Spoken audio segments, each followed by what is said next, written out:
Okay, we'll get started here. I'd like to welcome everybody to the City of St. Helena regular City Council meeting, Tuesday, August 27th, 2019. Please rise and join me in the Pledge of Allegiance. I pledge allegiance to the flag of the United States of America and to the republic for which it stands, one nation, under God, indivisible, with liberty and justice for all. Thank you.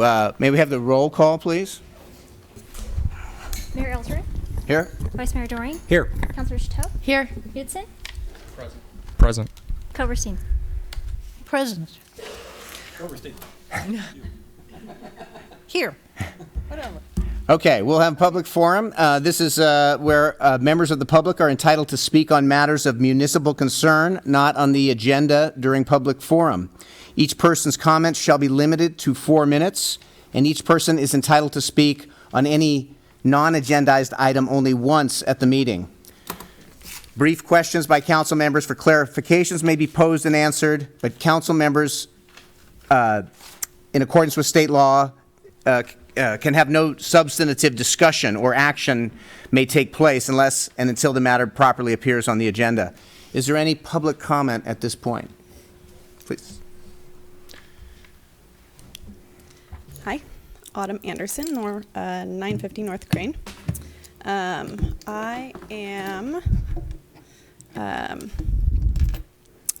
going to read this so I don't get upset. While we were putting the kids to bed Sunday night, our dog Callie got out of the yard and was hit by a car just outside our home on North Crane at Mitchell. The driver didn't stop. Our neighbors found her in the street, took her in and called us. The time between her getting out, my husband getting on his bike to bring her home, and the neighbors calling us was 8 minutes. We rushed her to the emergency vet in Santa Rosa, where we learned she not only had a severely broken leg, but that the car had hit her so hard she also had a diaphragmatic hernia, meaning her abdominal organs had moved into her chest cavity. During surgery, the first of 2 she will need, they found she also suffered from a ruptured kidney and contusions and bruising on her lungs. She has been stabilized and is expected to recover, but we nearly lost her. The vet confirmed the driver was traveling much faster than 25 miles per hour. It's well known that North Crane is used as a shortcut, and I believe now is a good time to reopen the conversation about speed bumps, a permanent radar sign, and sidewalks on both sides, the entire length of the street. This time it was a dog. Next time it could be a pedestrian or a cyclist. Thank you. Thank you. Thank you. Sorry about that. I'm glad she's expected to recover. Any additional public comment? Seeing none, we'll move to reports by staff and city council, future agenda items, and AB 1234 reports. I will start with our city attorney. I have nothing this evening. Thank you. Our city manager, Mark Prestwich. No report tonight. Our finance department. No report tonight. City clerk. Planning department. No report tonight. Public Works. I have a couple items, thank you. First off, I wanted to announce that the 3 trees, there's 3 trees at the end of Main Street at Mitchell and Pope Street that are going to be removed. They were noticed because of the ruptures in the sidewalk, and I don't know if anyone else has been around here in the winter and seen the puddles that are right there in the crosswalk. Staff's going to take care of it. We noticed them. No one came to the public hearing held last week, so we're going to remove those 3 trees probably by the mid-September and then concrete back the internally by staff the sidewalk in that portion just before the curb ramp. In addition, the citywide paving is to take place beginning next Tuesday, September 3rd, with curb ramp upgrades. It's in anticipation that paving and slurry seal will begin in early October. In addition, Hunt Avenue sidewalk work will begin the following week on September 9th, which is all the sidewalk gap closure on the south side of Hunt between Monte Vista and Edwards. And I don't know if people noticed there wasn't too much traffic on Silver Isle Trail today, even though the county sent out a lot of nixle alerts. They got the work done before 3 p.m., and which is fantastic. So I will be bringing back an item on September 10th to discuss the reopening of Pratt. So I'll just let you know that that'll be on the agenda. Thank you. May I ask a question about the trees to be removed? Is that possible? Will you be replacing them? They will be eventually, but with the downtown sidewalk replacement project, we probably want to wait to replace any trees that may be removed in 2 years. Which trees specifically are these? They're at the very end, at the intersection. There's 3 trees right in a row before Mitchell Drive, in front of Wells Fargo Bank. Oh, at part of that landscaped area by the parking lot. They're actually in the sidewalk, where it's greatly ruptured and vertical. Thank you. You're welcome. Ms. Coberstein? I just want to report briefly on what's happening at the JPA for our refuse collection system. We're starting to talk about Senate Bill 1383, which was passed and is sort of a huge overhaul of refuse and waste collection in California. It's going to require a huge reduction in organic waste that gets into the waste stream and into the landfills, primarily because of the methane gas that it causes. And it's also going to require people to start to recapture usable food. And a lot of the rulemaking is still going on and commenting, but it will be something rather significant in terms of changing the way we dispose of garbage and what we think of as garbage. And we are hoping that this is something that is an obligation of cities and counties, and we are one of the few JPAs in the whole state, and we're sort of hoping to work through this through the joint powers, pass the ordinances that we're going to need to pass and whatever, but it's coming. And So- the joint powers is St. Helena, the county, Yountville, and Calistoga. And it's not the whole county, it's the north part of the county, because the south part is in a different jurisdiction for waste collection. But, you know, as far as like reuse of food, you know, it's going to require more coordination with food banks and people like that. And it's kind of a massive thing. So, but we have a lot of confidence in the contractor, you know, Upper Valley Disposal. They're kind of ahead of the game. And it'll be coming. I think that 2022 is when the regulations take effect, which isn't too far down the road. I have a quick question. Does it also involve any composting for residents? Well, you know, I think that'll be part of it, because that's part of what happens, you know, with the organic waste. The idea is to turn it around and use it some other way and not put it in the landfill. So it's a big undertaking. I haven't been in the garbage business for very long, only my short tenure here on the council, but people who are more familiar with it describe it as sort of a major overhaul and change in our state. So, Thank you. Thank you. Mr. Knudsen? Yeah. Hi. I'm hoping to solicit one of the other of you for putting this on the agenda in the future. Several people have talked to me about a couple of things regarding our committees, the ATSC, the Parks and Rec, and the Tree Committee, which doesn't exist right now, but apparently it's just in hibernation. The question is, are they merely advisory, or can there be more interaction with staff? Should we resuscitate a tree committee? Should we change the code? The concern is that if we all funnel everything through council to a city manager press switch and then out, that's a funnel that we get trapped in the middle, and sometimes having sort of broader conversation among citizens and staff can be helpful.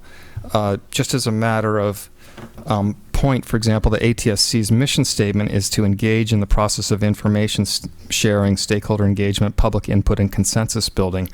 And if we have to change the code, which we have a code regarding this, I think we should look at it, because our citizens really want to participate, and I'm hoping that we can help them to participate. I'd like that to be agendized in the future. I would agree to that. We can talk about it at some point in the future. Figure out how to tackle it if we're going to. In terms of timing, I was hoping that we would have joint meetings with the city council and each of the committees this fall in anticipation of working on plans for next year. There are some new members of the committees that have recently been appointed, so I want to hear from the council on your expectations on timing. Timing of this little item? No, the timing of this type of conversation about the committees, the way that the code language speaks to today and our process. To me, I don't think it's a rush, but I think it'd be lovely if we did it this year. But I would like to leave it to the mayor and the vice mayor with your agenda work to help determine when it would fit with the council priorities. So if you're aiming for a conversation in the fall related to this, would it start with a workshop? Would it start with a council item? I think this conversation would adjust what I was anticipating, which was having an interest in a joint meeting with the council and each committee or commission individually. Councilmember Knudsen's also raised the idea of the tree committee, and so that adds a little bit of different, it's a new item. And then I think, if I'm understanding the request correctly, there's an interest in essentially revisiting the council direction on when the council created this committee and the commission, the language and the code. So having a conversation about that. So from a timing standpoint, I think it would be helpful moving in, between now and the end of the year, so that as we begin to plan the following year, there's clarity on what the expectations and process is. Sure, October, November, Okay. something like that. That'd be great. Mr. Vice Mayor, any thoughts? I'm very supportive of that conversation. I'm wondering, is there a group of folks either on committees or off committees who in the interim could do sort of just a general overview at a council meeting, sort of a needs assessment, sort of introduce the issue? Here's some of the things that we've been thinking about over months or years. There was a reason that we disbanded it. I'm wondering what the needs are now, and maybe just a briefer sort of, here's some of the issues we see before we get to October. I think that would be interesting. You've laid it out a little bit, but I'm sure there's more to it. Well, that's what I would be interested in hearing, in just a brief report by, I'm not sure who that would be. We could easily recruit folks from the existing committees and also concerned citizens who've come up to me on the street, and I'm sure we could have a presentation that would sort of talk about both the tree committee and also the mission statement, and sort of what, how should the committees interact with staff, and what sort of interaction would we welcome to help drive better decision making and more effective communication, both from the town to staff and from the staff to town. So we'll look at where that lands on the horizon. Okay. So, Ms. Chateau? None for me. Mr. Doring? I just wanted to report that we are pleased to announce that we have received 9 responses to our request for proposals for legal services. I'm pleased by that. As a lawyer, and Councilmember Chateau and I have spent some time reviewing those proposals. They are excellent. As I said, we've received 9. We've narrowed it down to 6. I think there will be a forthcoming special session or a closed session where the council will have a chance to look at the 6, actually all of them, but really focus on the 6 and decide who and when we want to interview. So that's good news. We are moving forward with that. And thank you, Councilmember Chateau, for helping me review those applications, those proposals. Very good. Got that right. Yeah, okay. So I have 2 items. First, this Saturday, we're going to have there's going to be a birthday party for Brown's Auto Parts downtown from 9 to 1.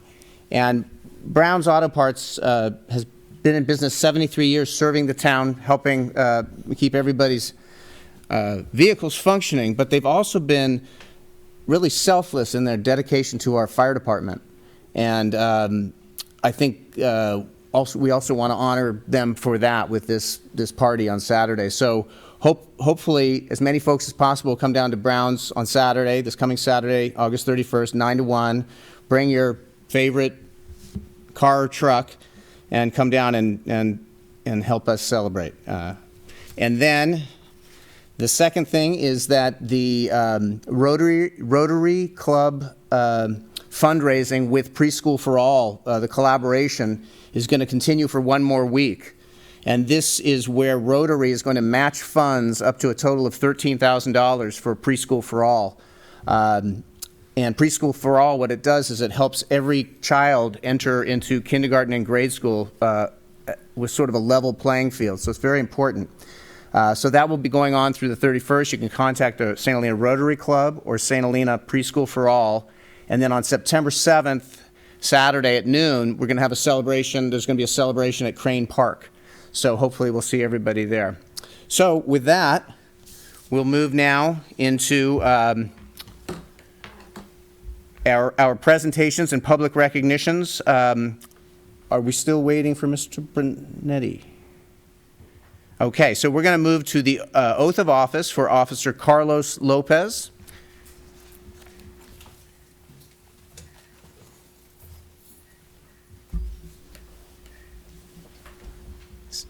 So Cindy will walk you through.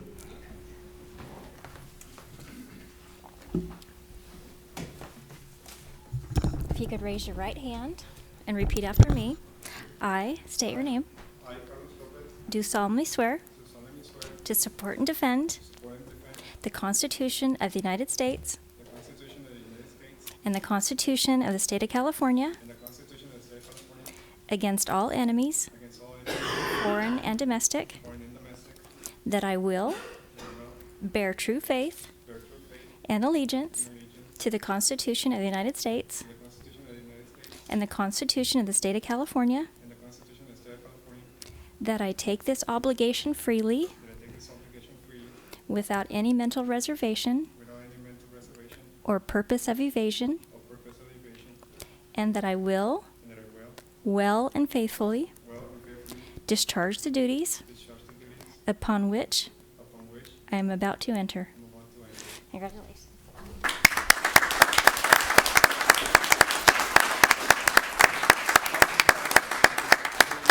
Wife, Maria, if you could come up here, please. This is Carlos's wife, Maria. They've been married for 8 years. His children are here. It's a very proud day for this family.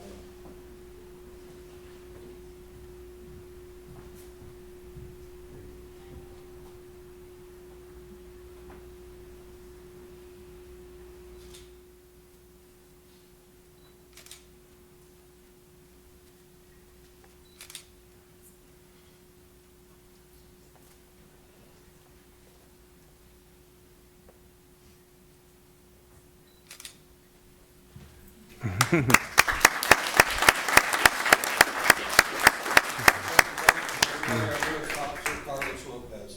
Thank you. Thank you. Welcome aboard. Okay, and we're glad to see our police department out in force here. We're going to do our first item of staff briefing is the police department 2018 year in review, and this is Chief Hartley. Thank you, Mayor Ellsworth, Vice Mayor, council members, for letting me talk about the police department tonight. One of my favorite things to do. It's been 4 or 5 years since this report has been given. It's a fairly lengthy report, and in respect for everybody tonight and a full agenda, I'm going to cut right to the meat and potatoes. Our police department, we're on duty 24/7, 365 days a year. 7 days a week. We have a full-time dispatch center and communication center that also has a lobby open to the public 24 hours a day. We have full-time patrol services, full-time community services. Anytime community needs a speaker or somebody to give a presentation on theft for retail stores, anything like that, disaster preparedness, we do everything we can to meet with those community members and provide those services. We also are provide full-time animal services for the city, and we also have a very good volunteer department, which has just started a couple of years ago. You'll see those folks walking around town on hot days handing out water, or they'll help us with collisions. They help us in many ways. Department personnel, we have 12 fully sworn police officers, 5 dispatchers, a community service officer, 1 reserve officer that's been with us for over 35 years, who's probably going to retire in December. And recently we received a grant for a school resource officer, which is something we've been trying to support for years and years. This grant has allowed us to do it, which is also going to let us backfill and give us a 13th officer. Again, we have 6 volunteers, and now we're going to get to the meat and potatoes. Statistics. I did a little comparison of 2017, 2018. I didn't go back any further, or we would definitely be here all night long. Total incidents for the St. Helena Police Department. 2017, we had 11,451 incidents, and that rose in 2018 to 16,263. With that being said, and breaking it down even more, we had 5,105 calls for service in 17, 5,391 in 18. Officer initiated, 6,348 in 17 and 10,872, or in 17 and 10,872 in 18. The discrepancy in those numbers, it looks like, what is officer-initiated activity? Officer-initiated activity is any time that we make contact with a citizen. It's all our proactive stuff. When we make a car stop, it's not a call for service, it's something we initiated. The reason for the big change is in 2017, we were down 2 officers for the majority of the year. In 2018, we were pretty much fully staffed with officers, even though we were short a dispatcher. And we also did a change in our reporting procedures. For years, when we'd be out on patrol at night, we'd bump into somebody that wasn't super intoxicated, needed a ride home from Anna's. We'd give them a ride home to Anna's. We see kids playing in the creek with no adult supervision. We pick up the kids, give them a ride to their parents. Those were officer-initiated activities, just an example, and they weren't being reported. So the officers weren't getting credit for most of the things we're doing. When we changed that reporting procedure, that's what brought us up to the 1072, or the 16, roughly 11,000. Traffic stops in 2017, roughly 2006. And that dropped slightly to 1752 and 18. Other officer-initiated activity, that's where if you add this 4342 to the 6348, the other officer-initiated activity is stuff that was not captured in the system. And if you add the 912 to the 10,872, those numbers will be very similar. Business checks and home checks, that's one of the things we do for free. We've done it for years around here. If you go on vacation, you just call us with your address to the police department, and our officers routinely will check during the night on your home. Total officer reports. In 2017, it was 997. 2018 is 896. Collision reports, roughly the same, 92 in 17, 86 in 18. Courtesy reports, 15 and 17 and 18 in 2018. A courtesy report is a lot of times we'll make contact with folks out on the street that have warrants, misdemeanor warrants that are from out of county. With that, we get a hold of the court 24 hours a day, and they give us a new court date.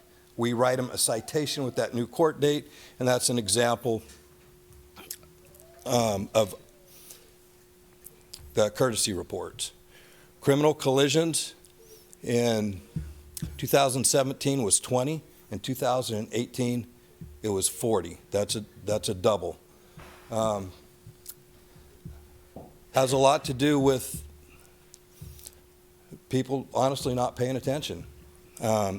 We have more officers out on the street now than we did in 2017. Therefore, we're out there quite often. And criminal collisions, it's not just your normal collision. That's somebody that is DUI or driving while impaired. That's also somebody that's driving on a suspended license. That stuff is all increased. Felony reports. In 2017, we had 95. 2018, we had 75. Information reports, 388 to 364. Information report is when we go out on a call, and it's not necessarily criminal, but it could be something monetary later on down the road, or could turn into a lawsuit. We'll take a information report just to document that information in case something comes back later. Infraction reports, 26 and 13. An example of an infraction report would be a Muni Code violation, and some things that are captured on parking citations, like registration that isn't actually a moving violation. Misdemeanor reports, that's your DUIs and simple assaults. Voided reports, 14 and 7. We have cut our voided reports in half. A voided report is when a younger officer or even a seasoned officer goes out there, they take the information, write a report, and it's later determined that that case number could be used for something else that is not a case. Total arrests in 2017 were 241 and 205 and 18. Misdemeanor arrests, 220 to 183 and 18. Felony arrests were 21 and 17 and 22 and 18, which was not much of a change. Per the FBI's annual report, we're on par with national statistics. Violent crimes for the first half of 18 were down 4.3%, where larceny and theft is down 7.2 nationally. Traffic collisions. Fatalities, fortunately, we did not have any in 17, and we did not have any in 18. However, we did have 17 injury collisions and only 6 in 2018. Pedestrian-involved accidents remain the same, with 3 in each year. Bicycle collisions, we had 0 in 17 and 1 in 18. DUI collisions, we had 4 in 17 and 7 in 18, for a total of 115 and 125, which is a slight increase. Now we're going to move on to citations. The total citations written by the St. Helena Police Department for 2017 was 1,119, and it went up to 1,164 in 18. Criminal citations, 56 in 17 and only 32 in 18. Big reason for that was in 2018, they reduced the crime for narcotics. Moving citations, 425 in 17, 447 in 18. Municipal code citations, 25 and 26, that remained pretty much the same. Parking citations, 579 to 639. Our community service officer is responsible for writing almost all of our parking citations. That's what she does when she's not collecting evidence. She's also our evidence tech and our property person. She's a very busy person. She still managed to write 639 parking citations in 2018. The unclassified citations, again, go back to the misdemeanor warrants that are cited out. And here's a statistic that we have not captured in the past, and I believe it was Councilmember Doring showed an interest in it, so I was more than happy to go get these facts. And actually, they stack up very well to any other agency within the county. We had 300 cases go to the DA's office in 2017, and 249 go to the DA's office in 2018. In 17 of those 300, 251 were charged. And in 2019, 215 were charged. That is really good statistics, and it shows the amount of training that our officers go through. When we send something down to the DA's office, more than likely it's good to go, and they can prove our cases beyond a reasonable doubt. Cases rejected in 2017 were 42, and in 2018 we cut that in half to 22. Again, that has to do with training and cases being proved beyond a reasonable doubt. Cases dismissed in 2007 were 7, and 2018 was only 11. The reason cases get dismissed is if it's a juvenile case and they feel that this child could be better served going to counseling or being diverted, that's just one example of many. Same with some adults on a minor charge that would benefit from, instead of having a criminal record, doing community service or something of that sort. That would be the reason a case is dismissed. So what all these numbers mean, when it all comes down to it, our officers initiate or respond to an average of 44.5 incidents per day. The incidents can be from police calls for service, traffic enforcement stops, criminal investigations, public assistance, citizen contacts, and parking citations. One thing I'd like to say about our department, every one of them loves to work here. You'll notice in a lot of small agencies throughout California, they're stepping stones for police officers. Not our people. They love being here. They love being part of the community. Do I have any questions? Are there any questions or thoughts from the council? I do. Thank you for the report, and I do appreciate those special statistics that you provided, because I think that's good news that we should be proud of in our community. One of the concerns, of course, that we all have is gun violence. Correct. It's always on our mind, and more every day, unfortunately. California has led the way with respect to gun violence restraining orders, a relatively new tool in California, but unfortunately, in many communities, it's underutilized. Can you talk about the use of those restraining orders here in Napa County, and particularly here in St. Helena? I'd be more than happy to. That in the end of 2017 is when these types of restraining orders started coming out, and it was because of it's trying to preempt school violence was the main reason for it, or taking weapons out of mentally challenged people's hands. Fortunately, we don't have a whole lot of those in the city of St. Helena, but I am proud to say for Napa County, the first case where the weapons restraining order originated in this county was from Officer Melissa Brown here in the city of St. Helena. Everybody else in the county, the other agencies, are now gearing everything off of what the DA and Melissa Brown learned together in getting those guns out of a safe and out of the hands of a possible threat. Well, congratulations on that. It would be interesting to see that statistic on a regular basis, to see how many. I'm not necessarily. I don't think that's a huge problem here, but when it's available, we should use it. Absolutely. And we should keep track of it and report that back to us on a regular basis. Absolutely. Appreciate Thank your you. report. Thank you.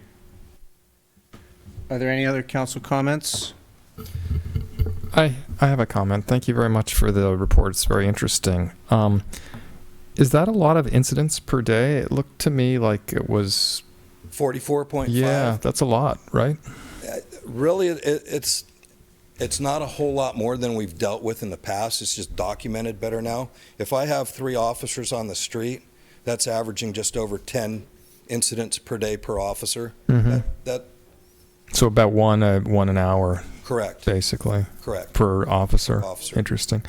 Can you also talk about the you had a decline because of I guess it's the well, maybe it was the criminal citations, because there's been a change to the law regarding drug violations. That's not marijuana. That's something else. Well, marijuana is part of that, and Okay. there's other narcotics that now used to be felonies or misdemeanors, but small amounts for personal use has been diminished to infractions. And so can we assume that therefore those prior, the reason that, all of the difference or most of the difference is because of those no longer being they're not infractions any longer? Is that? That's part of the reason, yes. Mm-hmm. Okay, thank you. You're welcome. I had one question. Yes. I was curious what was behind why the traffic stops were down in 2018 from 2017. Because we were busy doing other things, to be Got quite it. honest with you. Mm-hmm. That's a large part of it. We picked up animal services ourselves, which doesn't require a lot of officer time. However, just for example, last week somebody dumped 8 feral dogs, and we've been chasing them for 8 or 9 days now, and we have all but one captured. And incidents like that take away from our officers actually being on the street. And that's just one example. If Thank we're you. have a large investigation, which we've had some major embezzlement cases, especially the past year. That also takes officers off of the street where they can't work traffic. Does that Thank answer you. your question? Yeah, perfect. Thank you. Any other comments? So I would just like to take a moment to express deep gratitude to you, to all the individuals who make up our police department. The dedication and teamwork that you bring is what keeps us all safe and keeps us a wonderful place to live. And it is a wonderful place to live, and that's due in a large part to your work. So the community appreciates it.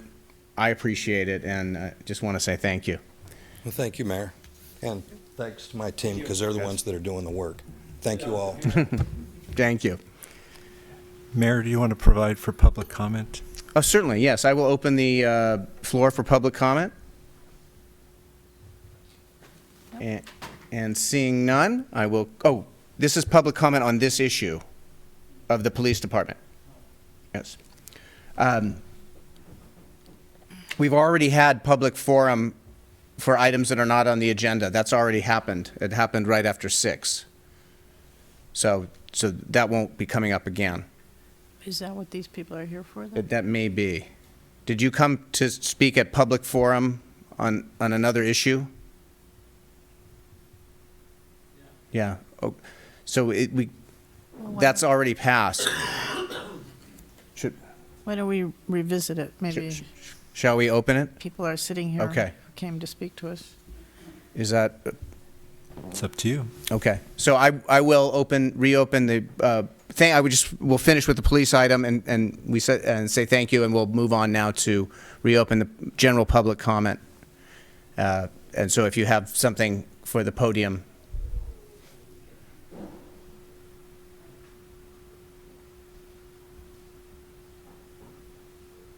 Okay. No? Yes.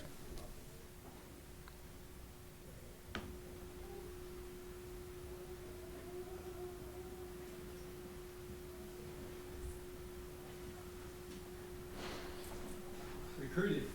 I speak in English, Spanish. I think.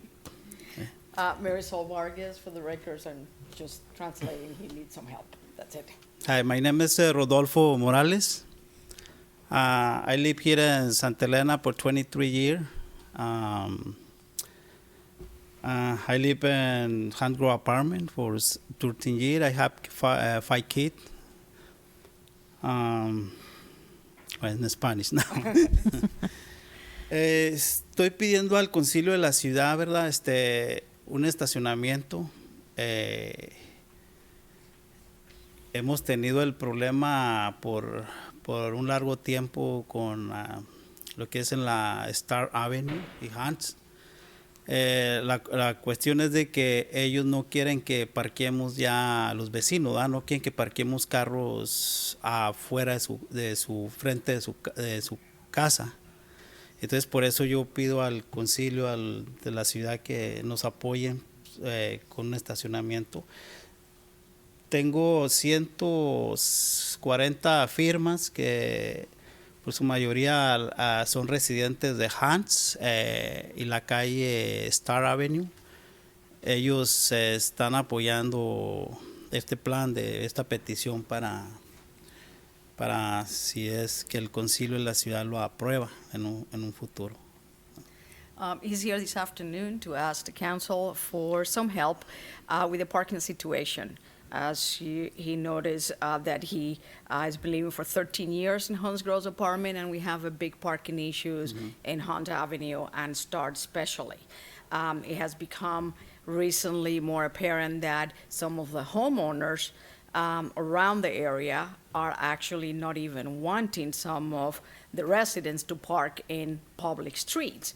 Obviously, kids are getting older, they're getting more cars, so we only have a certain amount of parking spaces. So he has about 140 signatures right now. We're trying to gather as many as we can. There is a property in the corner that belongs to the city, and as citizens and not just residents of Hunt Avenue and Start, we're requesting that the council please do something about the parking situation there.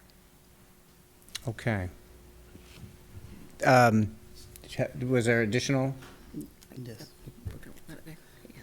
He has something else. Yes, thank you. Tenemos dos áreas que hemos visto en la propiedad Hans, la Hans Avenue y Star.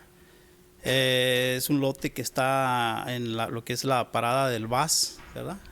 Ahí está, hemos visto que existe la posibilidad que podría ser temporal, ¿verdad? El área de parking. Hay otra área que está en la parte de mero atrás, al fondo de los apartamentos Hans. Este lugar ahorita está lleno de pura, digamos, maleza, mucha hierba, que también esto se necesitaría limpiar para lo que es la prevención de algún incendio a futuro. Entonces ese lugar también estamos viéndolo a ver si fuera posible para un área de parking. There are two special locations, as everybody knows, right on Hunt, right behind where the bus stops. That area is open and is being cleared out, so they're requesting at least to have the city to look at it, making it even just a temporary parking. However, right behind and right next to our property, Hunt's apartments, there is a strip of land that belongs to the city and is being totally abandoned. The weeds are just crazy. All of the limbs of the trees that the wind have just taken down. So we are very worried about a fire situation back there. It's been many years since anybody of obviously the city have gone up there to clean or take care of the trees. So at this point, we're worried about those. That will be a possibility in the future also to be a parking, but at this point, our concern is maybe the temporary area behind the bus, but have the city look at the possibility of a fire and having that other area clean. Thank you. Okay. Thank you. Thank you. Thank you. So we'll discuss how to get the council to look at this. If we want to discuss it, yeah, so, You can refer that to me. okay, we'll do. Okay, thank you very much. So we will move now to our item 7.2. This is, 6.1? I'm sorry, yes, right, I'm sorry, Mr. Brunetti is here. So we're going to do a proclamation for another very important department of the city, and somebody who's been very important to that department. I have a large proclamation that I'm going to bring out.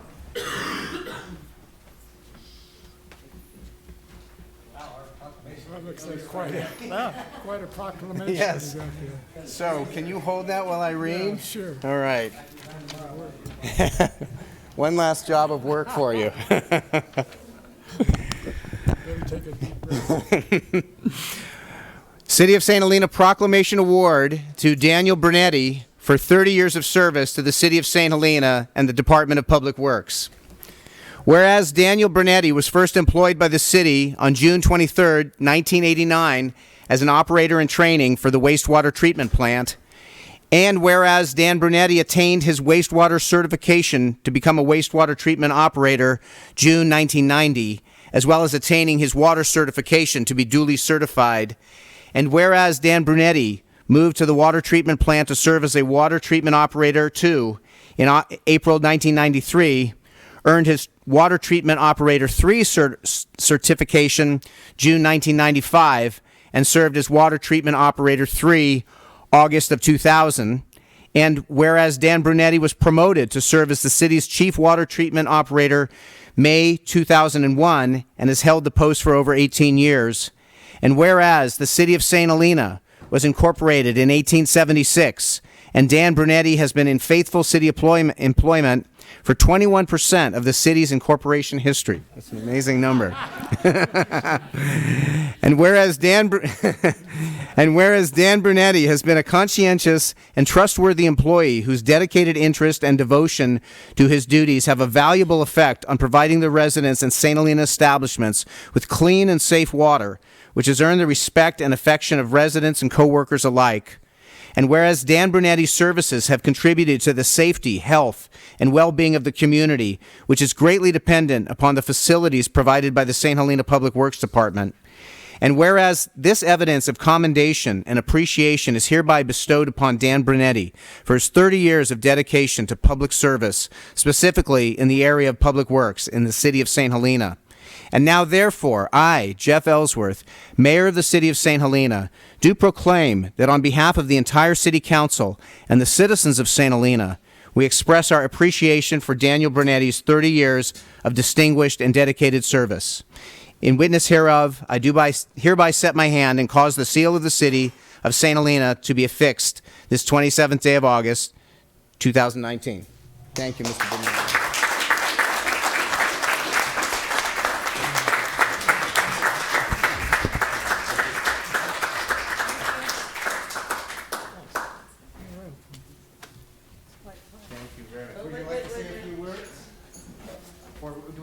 From the Public Works that will come up and say a few words?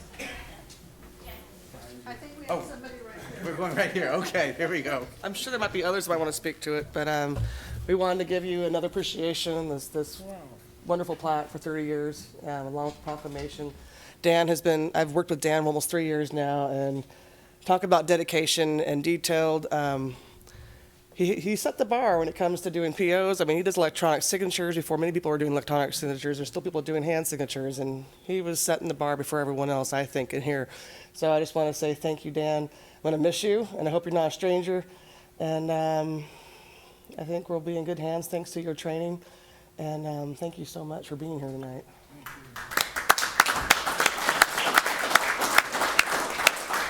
I got a box of Oh. See, here, I'll trade you. I'll put that in the box. Oh, I don't know if you should. Oh, this isn't Got a lot of people. Okay. Right on. Here we go. Don't worry, Jeff, I'll take over. Huh? Two pieces? Oh, here. The glasses slide out. Thank you very, very much.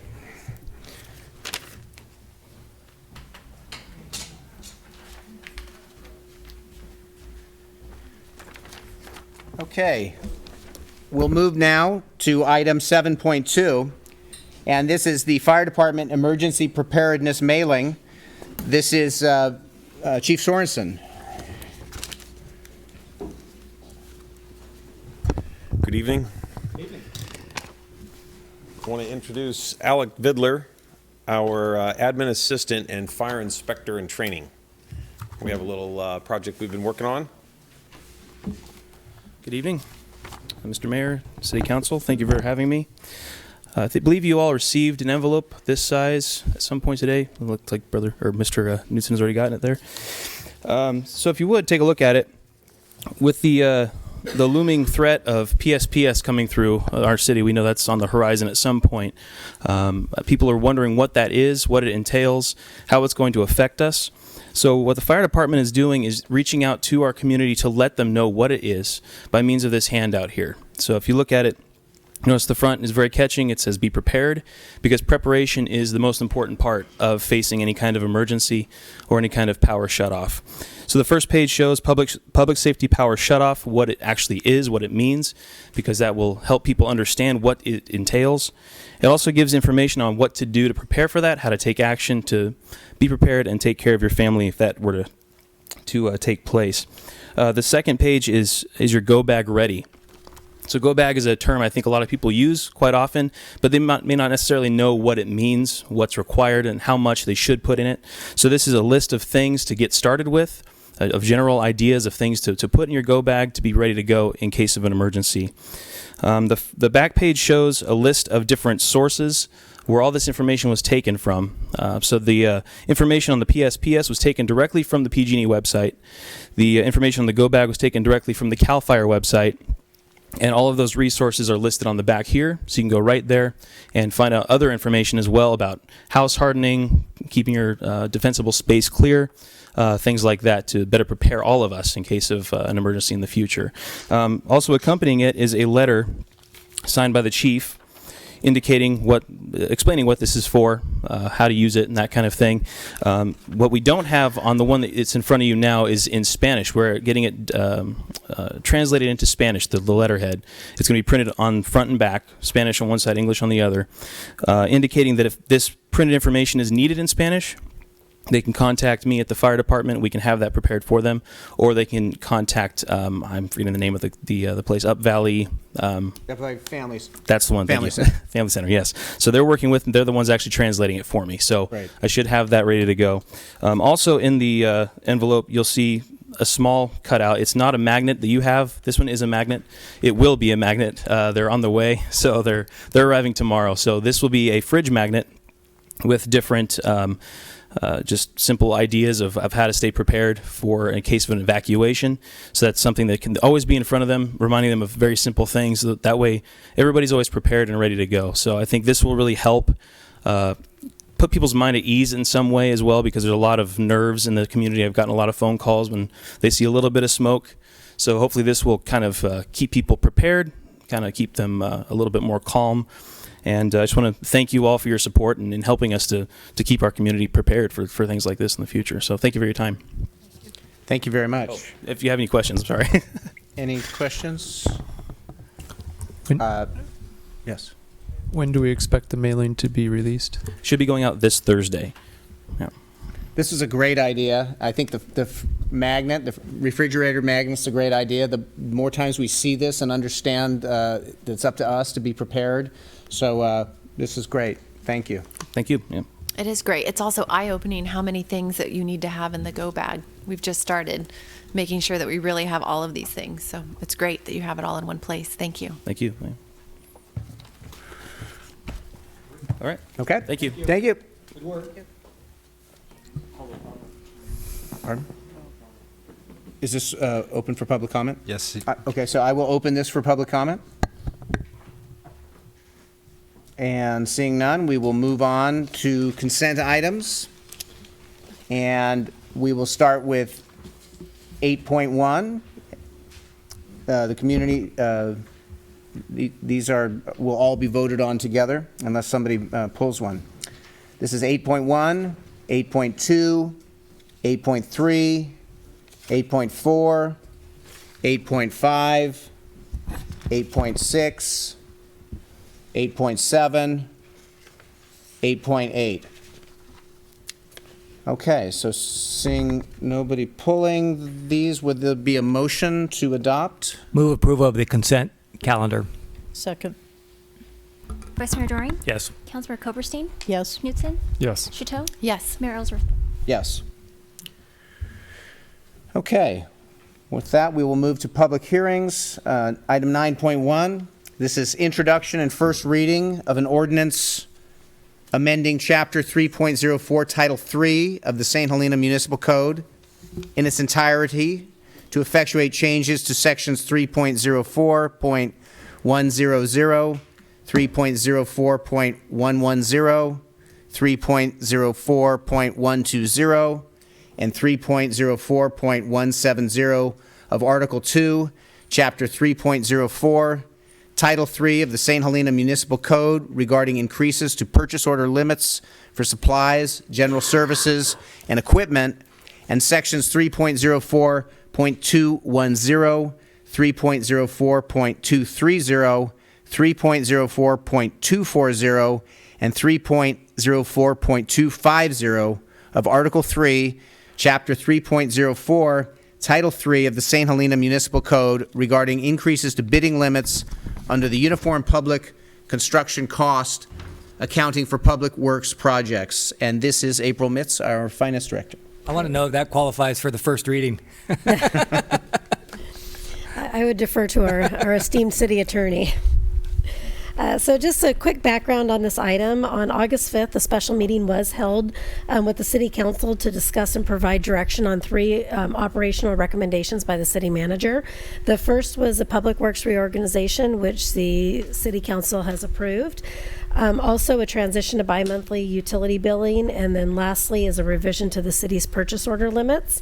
Each of these operational recommendations was intended to improve accountability for specific functions as well as create additional operational capacity within departments.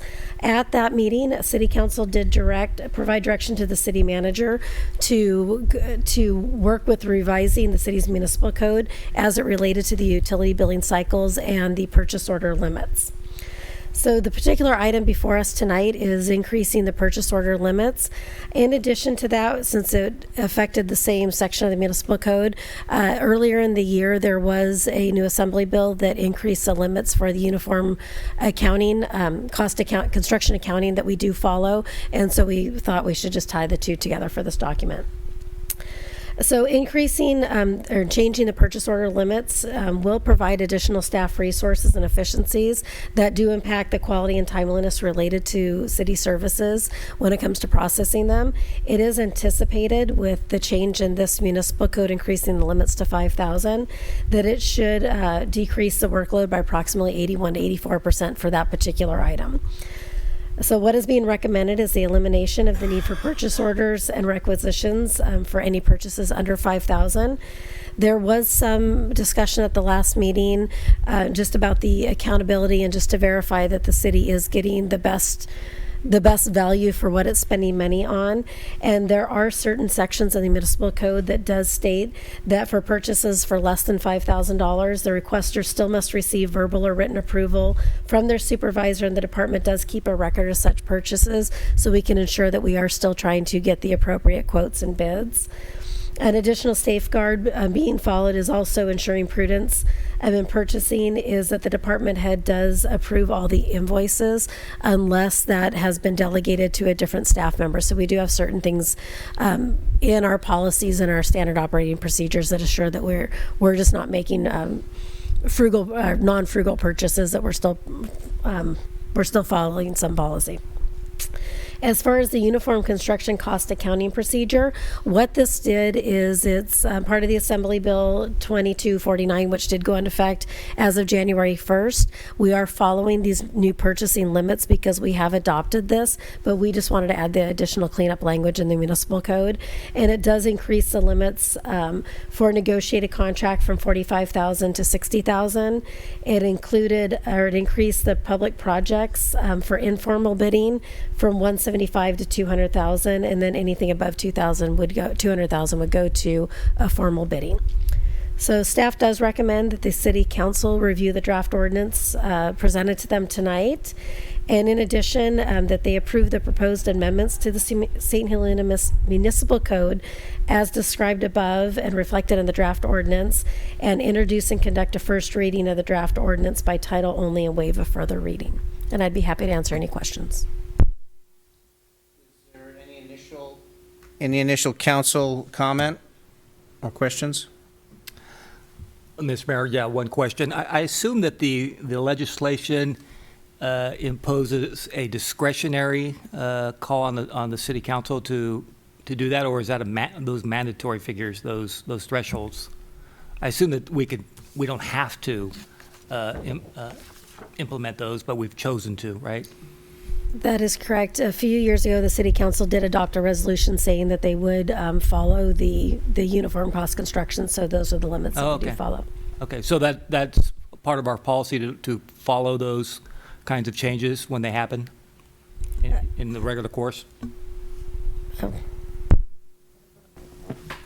You have, from what I can see, you've adopted the code that comes out of the public contract code, and I think more than likely the city would be free to follow the provisions that are in the contract code, irrespective of the fact that they may not be reflected here in your municipal code, because we're, from my reading of the ordinance that you've adopted, you've opted to follow those provisions under state law, and they have increased already. So this is kind of a cleanup measure for you.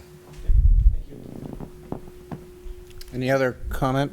I have a question for Ms. Mitz. Thank you for this. Can you just, for the sake of our citizens, sort of describe the accounting controls that you have over contractual matters? And so sort of a real-time understanding of, where we are versus the budget. I think the changes are completely appropriate. But I just wonder about if you could describe sort of the control aspect of how you go about your business, so that we can all be educated about that. Thanks. Try to do as brief as possible the summary on this. When the city council adopts the budget every year, that is what is considered our appropriations. So that is what limits our departments for how much money they can spend within their department. So however much the city council is appropriated for the year, those are what our limits are, unless we've gone to city council and asked for an increase in a particular fund. And so what we do is once we have those appropriations approved by city council, when we have to make departmental purchases, they do have to be approved by a supervisor or a director up to certain limits. When we have contracts in place, contracts through our municipal code, they can be signed up to $25,000 by the city manager. Anything above that does need to go to city council.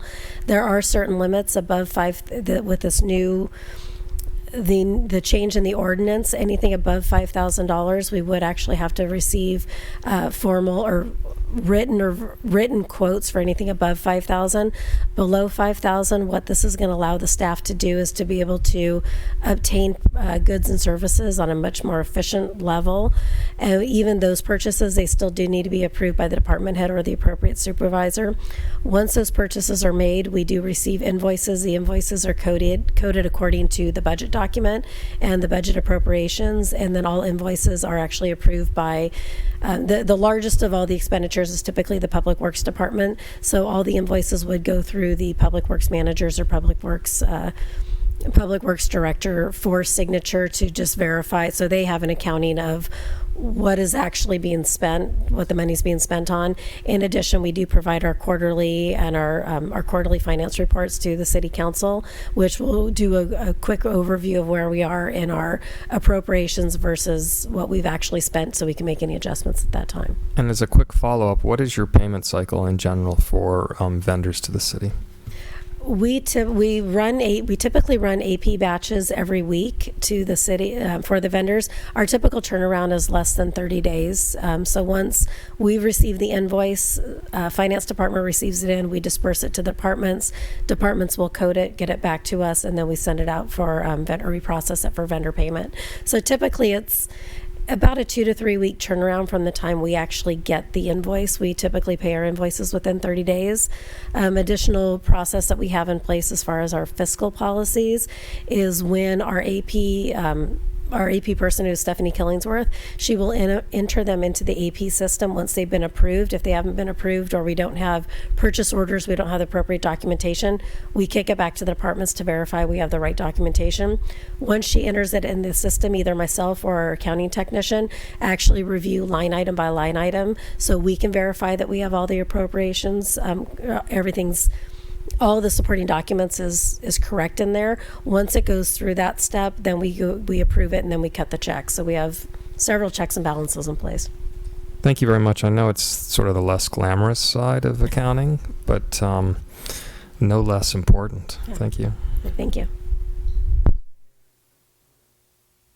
I just want to recognize that this is a big step in finding efficiency for our staff, and so I just want to compliment the work of recognizing this was an area that we could move into and find a better way. So it's really appreciated. And with that, I will call for a motion to adopt the staff recommend. Mayor, can we open the public hearing, Yes, please? sorry. I'll open it for public comment. Seeing none, I will close the public comment and bring it back to the council and entertain a motion. I'm ready. I'm going to move that we approve the proposed amendments to the St. Helena Municipal Code as described above and reflected in the draft ordinance in the red line format, Attachment A, and introduce and conduct a first reading of the draft ordinance, Attachment B, by title only and waive further reading. Is there a second? Second. I just have one question before we take a roll call. I'm curious with respect to the, this is for Erica. I'm curious with respect to the bidding procedures. One of the changes is a public work project of, it used to be $45,000, but a public work project of $60,000 or less may be performed by city force account, by negotiated contract, or by purchase order in accordance with section 3.04.220. Are we benefited by this, for example, by the bathroom project, which I think we guesstimated that it would be about $50,000 worth of work for the infrastructure work? Would we thereby fall within this? Correct. So that our own workforce we don't have to go out to bid. We can allow our own workforce to do that work? No. Or is this something different? This is something different. It means that we can go directly to a contractor under $60,000. It actually is a state went up in January, so we're just reflecting those new numbers with the change in ordinance. So it automatically went up, so it's set by the state. And it was originally 45, so we're just making it current to what the state requirement is now, which is written that way as well, that it goes up automatically when the state changes it. But if it's over $60,000, we would have to bid that out, and we would not be able to do that work ourselves, correct? We could still do the work internally. We could by okay. staff. It's just it gives us it's another tool.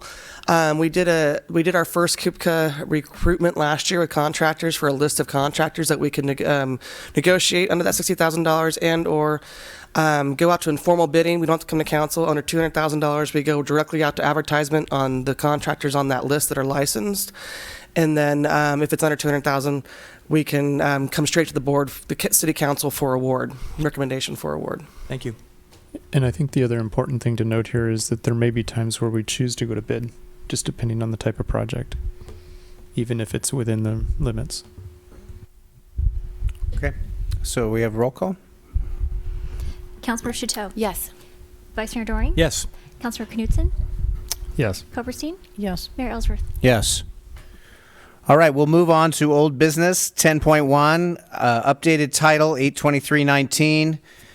Consideration and proposed approval of a resolution approving and authorizing the city manager to execute, enter into, and carry out the terms of a loan agreement between the City of St. Helena and Our Town St. Helena in an amount not to exceed $450,000 from the Affordable Housing Trust Fund, 751, and Measure E Fund, 752, for the acquisition of property located at 963 Pope Street, St. Helena, California, APN 009-090-012-000, semicolon 009-090-013-000, provided 82319. This will be Mr. Beall, our city attorney. Thank you, Mayor. As the council recall, at your last meeting on the 13th, there was considerable discussion about a request from Our Town St. Helena for a loan of $450,000 to be utilized for the acquisition of property at 963 Pope Street. At the meeting, the council provided direction to staff to move forward and come back at your next meeting. Here we are tonight with a loan agreement to provide for the provisions of the loan.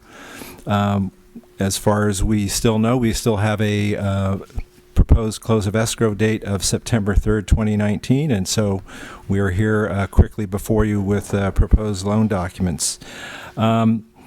After that meeting, there were draft documents provided by council for Our Town St. Helena, and further revisions from myself sent back.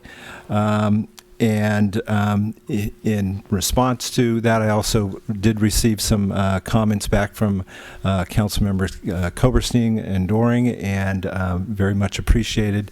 And you'll see revisions to the loan agreement, the promissory note, and the subordination agreement as a result of those comments. Those comments were, these red lines are on your dais. They were provided to Our Town St. Helena. They have responded that they were fine with those revisions. The property that we are talking about, as I said, is 963 Pope Street. It is really comprised of two legal parcels. There is a home of roughly 900 square feet on the one parcel, improved residence, 2-bedroom, 1 bath. Also has a garage. There's an adjacent separate legal parcel to it.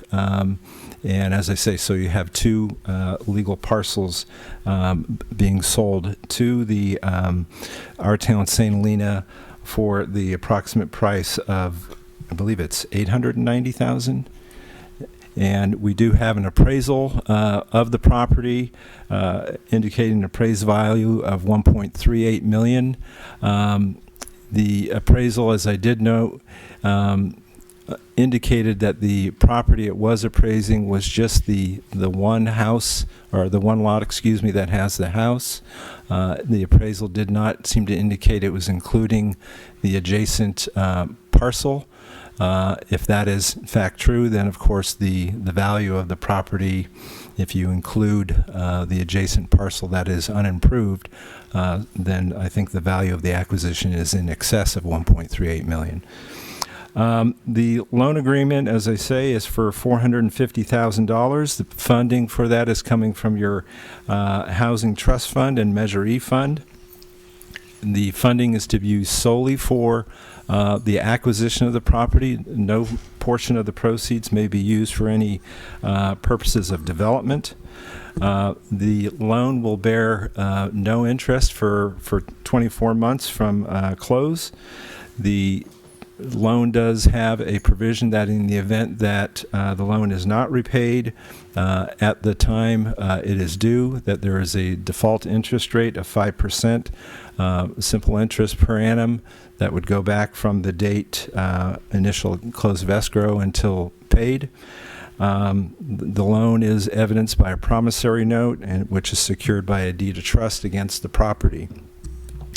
There is also a subordination agreement that, before I get to the subordination agreement, we did, because you are utilizing your Affordable Housing Trust Fund monies, we are requiring a affordable housing agreement be recorded against the property that will require the existing unit to be rented to a low-income household. It also has a provision that in the event that the property is subsequently approved for entitlements and it's developed, that they will be obligated to restrict those new units at an affordable rent that would not exceed moderate income. We did not want to get into actual details of that, because that project, of course, is merely speculative at this point. We know they are going to pursue that application, but at that time, if there is an approval from the city, there will need to be a revision to this agreement, and at that time we can negotiate what the terms of the affordability covenants would be in terms of any new units. But this would at least identify that they shall at least be no greater than moderate. Then in relation to the subordination agreement, we do, there is a provision providing that of course, the city's loan will be subordinate to the loan that's being provided by RCAC, which is the Rural Community Assistance Corporation. They are providing a first loan for the purchase, as well as I believe they're providing some funding for pre-development costs of the proposed project that our town St. Helena is going to pursue. We also do provide, however, that the city's affordable housing agreement, is has priority to the loans of RCAC, and likewise would have seniority and priority to any future financing. So we don't want to lose the affordable housing covenant in the event there was some default and foreclosure. So that affordable housing covenant will always be in place. But as I say, we do anticipate that if there is a development proposal that goes forward and it gets city approval, and it gets developed, at that time, this affordable housing covenant would be replaced with something that's more specific to whatever project is goes forward at that time.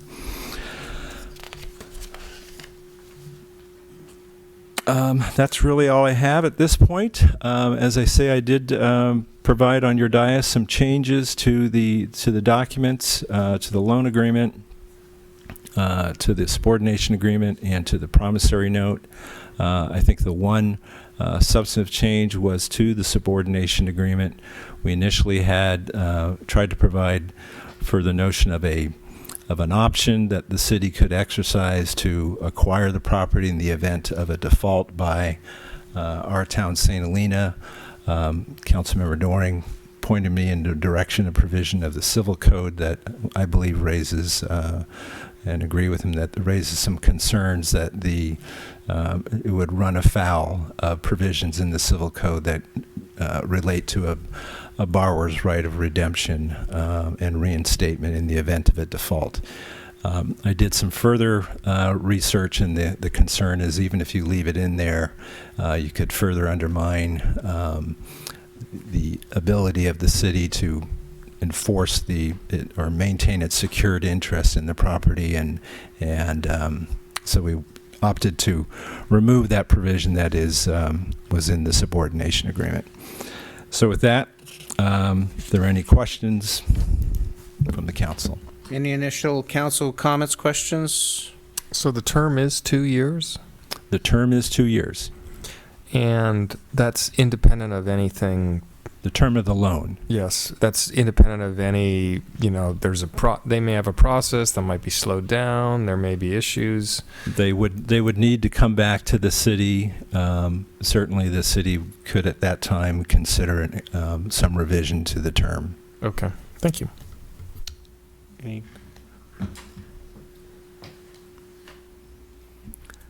I'm curious how we arrived at the descriptions of the income levels. Was that brought forth by the applicant, or did we introduce that topic, and how did we analyze that?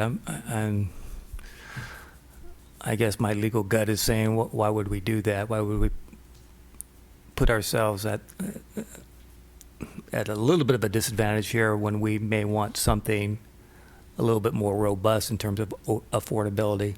What's your thinking on that? I know that you said we can change that later, but can we?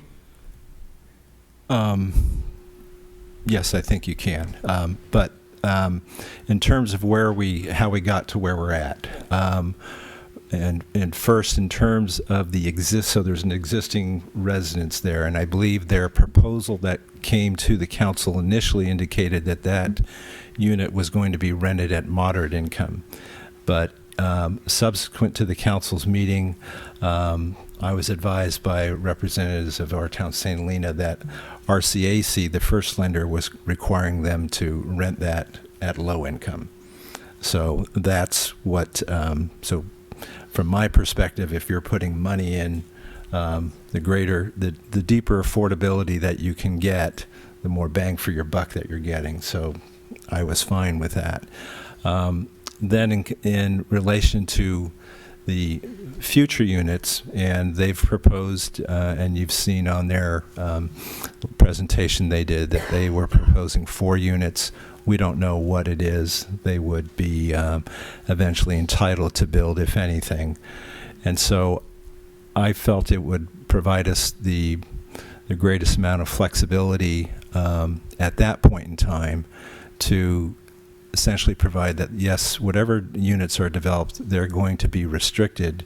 They could be either at extremely low, very low, low, or moderate, but that you could make that determination at that time, because they are going to need to modify this agreement with you.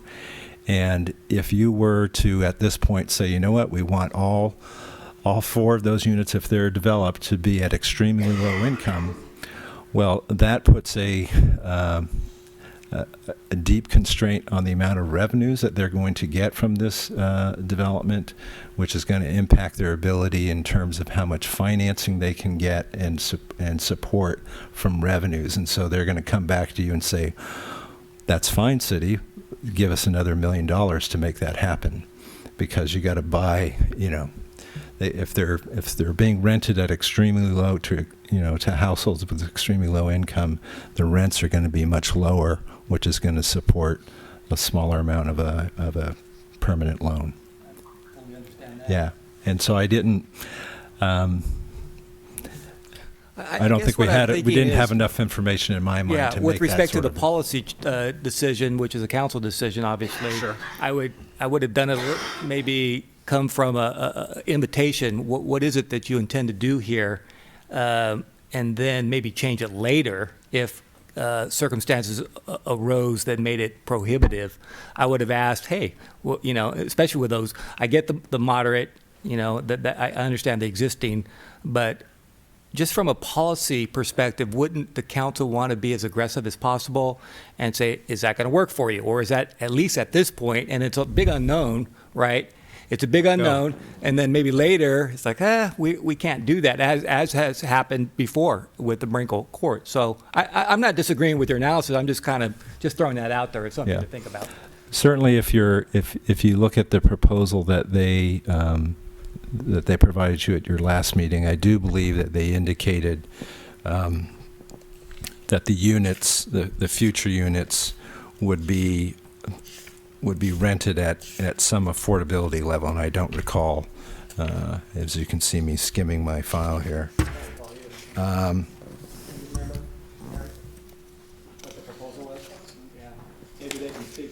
I think the original was moderate for the existing house and low income for the four. Right, right. That was my. I can open the public comment to find. And certainly that is, as you say, is a policy discussion, and you can certainly weigh in on that at this point. This would be the appropriate time to do so.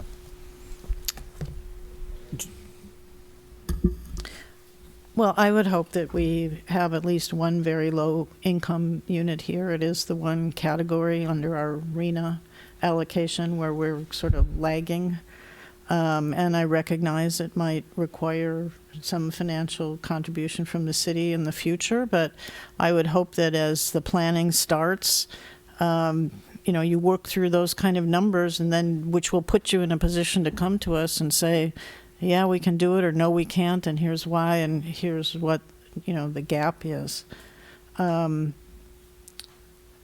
It's interesting because if this was not it's interesting because we have an affordable housing project, and then we also have an inclusionary housing ordinance. And if I'm kind of wondering, and I think we have to noodle through it as this project proceeds, how that ordinance applies to a project that is affordable on its face. That's the whole intention of it. It's not a market rate project where we're saying 20% of the units have to be affordable or whatever, because I think we have to work through eventually how that will apply, if the waivers apply.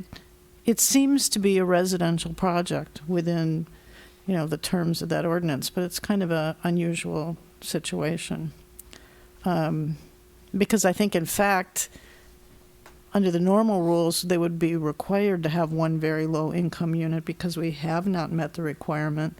But that is always something that the city council can relieve them of upon a showing that there's a hardship. So I'm just suggesting that be in your mind in the beginning so that, when you fleshed out your plans, if we need to talk about something, you have the data and we could have that conversation. Okay. So I'm going to open up for public comment now.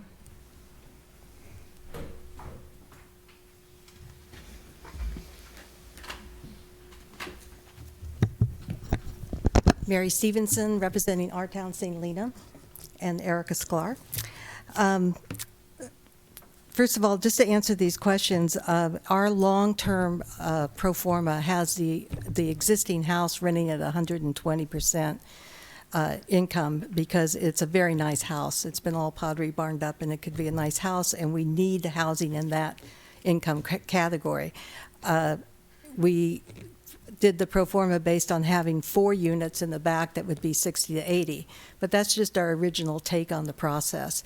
The front house will be rented at 80% during this 2-year period because RCA is requesting that as a requirement for their loan. What happens after that is what we need to talk about as we get involved in the project. How many units, what the different income categories could be. Most of the loaning that the loan funds that we have will require us to have low income units. We might be able to put a very low income unit in there, and we will figure all that stuff out, but we can't figure it out till we get site control. And just wanted to let you know that RCAC approved our loan last Friday at noon. So we have $540,000 from them. It's $400 for the acquisition of the property and $140 for pre-development, so we can start immediately by doing an RFP for an architect and start this process that you want to see us in developing what we can do on the property that fits within the zones and gives us the best affordable housing. Their loan is, of course, contingent on you approving your loan. They have seen all of your loan documents, and except for this last go-round that we just did today, but we aren't expecting any changes on that because there's not changes that would be material to them on that. Our strategy is to start now and do this development process, which would involve the city staff and the council to the degree you want to be involved in, the planning commission and community involvement, so we can figure out how all this fits together and makes it work. And we can do that if we get the property. Our closing date is September 17th, but that doesn't give you any more time because if we don't get this loan approved now, we need that much time to do all the loan papers and that sort of thing. So it's not a relief on the timing issue from the city standpoint. I also wanted to tell you that we made an offer last week on the property on the west side. It was a safe size, a charitable sale where we could have put additional affordable houses, but we didn't get it. This is the 3rd offer we've made. We've gotten 1 out of 3 so far. So this is not an east side project. This is an opportunity that happens to be on the east side. And we're hoping that we can get more of these all over town. And it seems like something that is viable for infill, where we have not been able to do infill because it hasn't been financially viable before. We don't have a whole lot more to say except to answer questions, but we would like to acknowledge Mark and his staff, April and Cindy, and these guys, Aaron and Erica, for putting this on their plate, which is already very full at a very short time frame. Mark Beall, who worked with us, was very cooperative in helping us with a very short time frame to get these loan documents done. Your brother. Appreciate his efforts. We'd also like to thank the Farber Family Trust, which is the homeowners, Kurt and Stephanie, who accepted, we agreed to look at this charitable sale offer and go through it with their tax accountant, et cetera, and figure out that it could work for them. And we're hoping that that will be a good example for more people. And lastly, I'd like to acknowledge Linda Aliotto, who is a real estate agent with Better Homes and Gardens Real Estate here in St. Helena. She's the one who brought this project to us. If she hadn't called us and said, this could be good for you, we probably wouldn't have found it. So the fact that that real estate agents, the other project that we just made an offer on came from real estate agent too. So the fact that agents are now considering the fact that these projects could work for affordable housing and bring them to us, we think is a really good sign. Do you want to add? Thank you. So, yeah. Okay, so I too want to point out and thank Michael Beall for all his work and to be so quick. Somewhere in there was maybe some communication that didn't get through, and I apologize for that. But I just wanted to bring it up for you all because there are a few changes to the housing agreement that I just wanted to point out. And hopefully everyone will be, think it's a good idea, or it can be thought of later.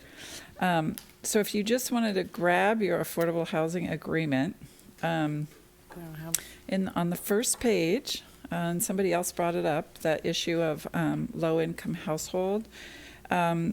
We did want to leave it moderate or low income, so it's in section B. It is true that RCAC is asking us to keep it low, keep the existing house low income, but that's for the term of their loan, and then that goes away. And I do understand that this agreement will be restated later as well, but I wanted to give us that understanding from the beginning that that might be a flexible option for us to have that be a moderate home. So I wanted to add moderate or low in that. And then on page 3. Excuse me a second. We don't have this document in front of us. But you're speaking about the document that's going to be recorded, correct? Yeah, the affordable housing agreement.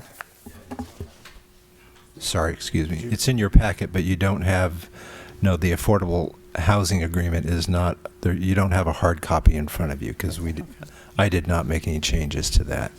Okay, got it. And I can leave this. Does that work? They're minor changes, but you'll see. On page 3, in the section, the third paragraph down that starts with number 4, for moderate income households, the product of 30% times, I believe it said 110%, and I believe it should be 120%. Well, I could be wrong, but that's how I interpret moderate. And this, again, comment afterward, but let me just go real quick. Then the recitals, I mean, you can look at that, but I felt like there were some recitals on page 4 that just needed to be changed, like loan agreement is defined in recital A, but I think it's recital B. But anyway, so just to look at the recitals, and the regulatory agreement, recital E. And then on page 5, I wanted to ask that the occupancy be 2 people per bedroom plus 1. That's a standard occupancy that we use for the county. And again, with the existing house, because it's actually quite large for a 2-bedroom, and it has these little rooms off the back of each bedroom, it would be appropriate, if necessary, to have an additional plus 1 in there. So the final thing, I think it's final, request is on page 6, and there's a section in there that includes the reporting that will come back to the city.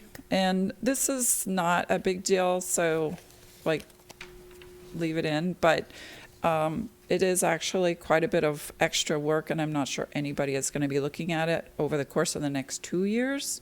It may be different once the whole thing is put into permanent planning, but the way I have done my reporting on income certification in the past is I used the same report that I used to the welfare exemption, and so that makes it a lot easier, and I would love to be able to have our town, St. Helena, do the same here. Again, could come up with the whole report, but I'm not sure anybody's really going to be looking at, the drawing of the unit size resubmitted each year, and the details, which are great for permanent loans, but I just don't know that we have to go into that at this level. So it's just a request, and that's all I had. So is that something that you have written out that can be? I do. And I apologize because I thought I sent it, and I guess it didn't. I didn't want to make it available for consideration. You only have one? I only have one printed, but I can send it. Well, it's... So where does that, Mr. Biddle, where does that take us? Well, the first here, I wrote most of this down, so if you want me to pass it along. Oh, can you make copies? Can we take? Can I make a suggestion? Can we still talk? I think that the gist of these comments that we're making are not affecting the overall or even the particulars of this agreement, except for the reporting, which we'll do if you want us to do it. And I would suggest that maybe that's something that the city manager could work out with us in the fine-tuning of these agreements, because there might be some other fine-tuning that happens when we compare the RCAC agreements and the city agreements. So I would suggest that instead of taking this up tonight, you put it in the hands of your very able city manager to work out these details in the process. Okay. Thoughts on that, Mr. City Manager, Mr. City Attorney?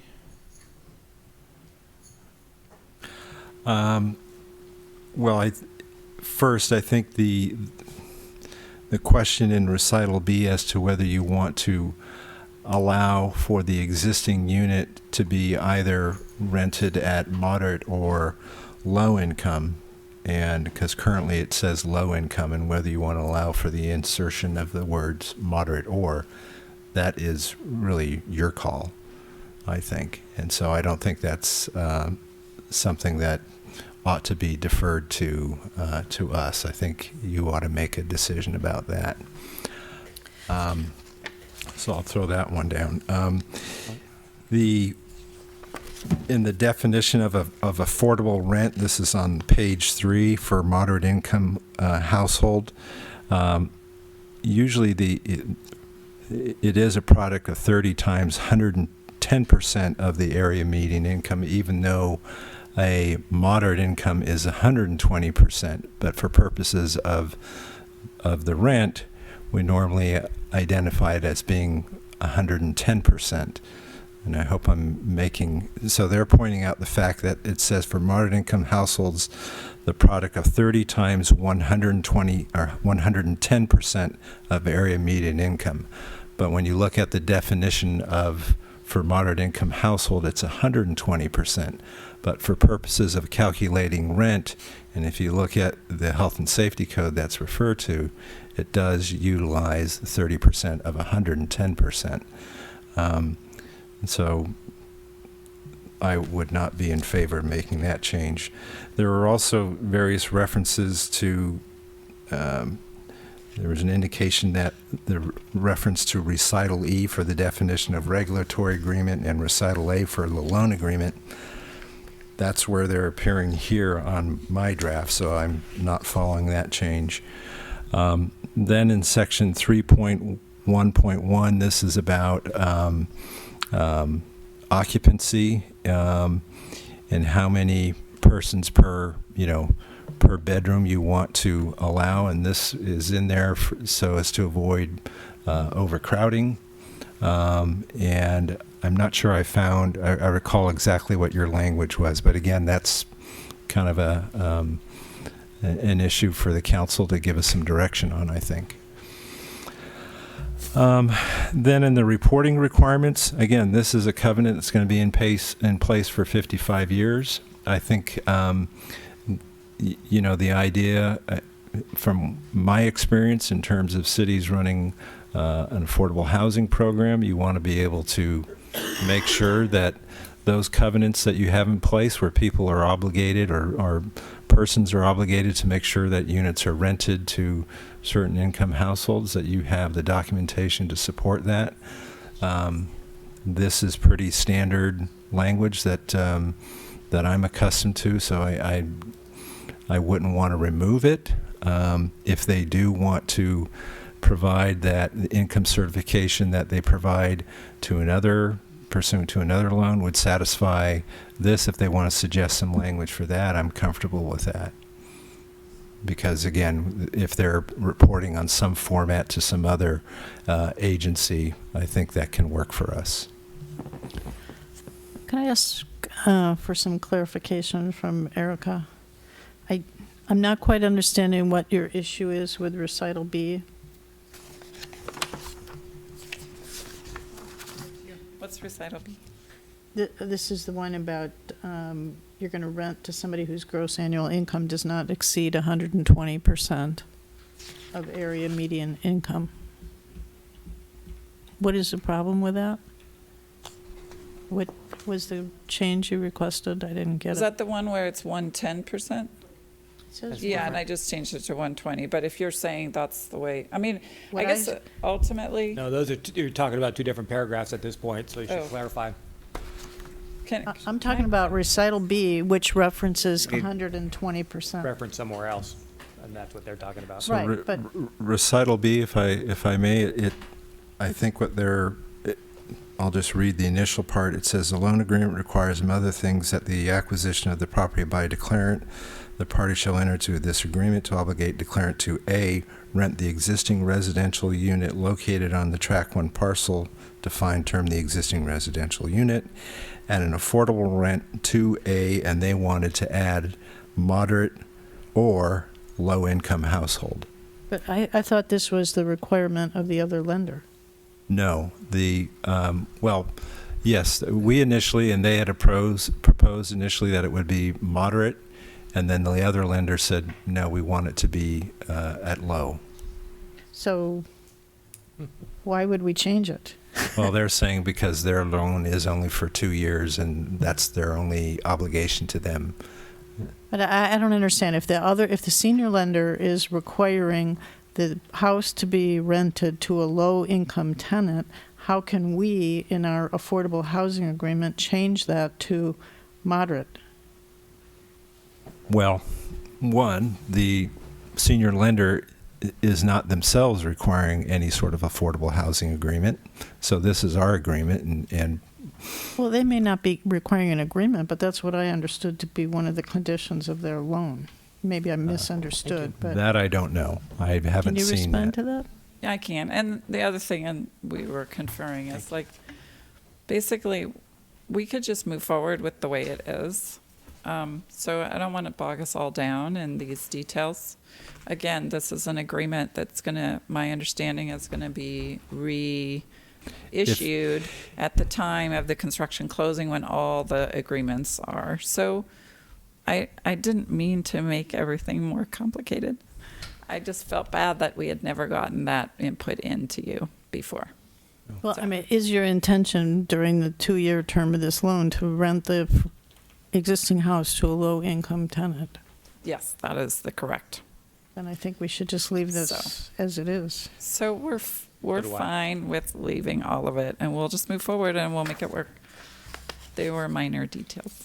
Can you explain to me the 2+1 concept that you raised? Yeah, so it's a HUD regulation that when you look at the occupancy of affordable, again, as Michael pointed out, it's to prevent, the reason why you put that in there is to prevent overcrowding. Right. And so it's, the way HUD sets it up is there's 2 people allowed per bedroom. Yeah. Plus you can have one more. So if it's a Plus 2-bedroom, one you can more have 5. in each bedroom? No, for the whole house. So if it's a 3-bedroom, you can have 2, 4, 6, 7. If it's a 2-bedroom, 2, 4, 5.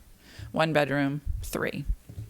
So I was just, but again, it's not something I want to hold everybody up on. So, to move forward on this, I'm just going to look back to the city attorney.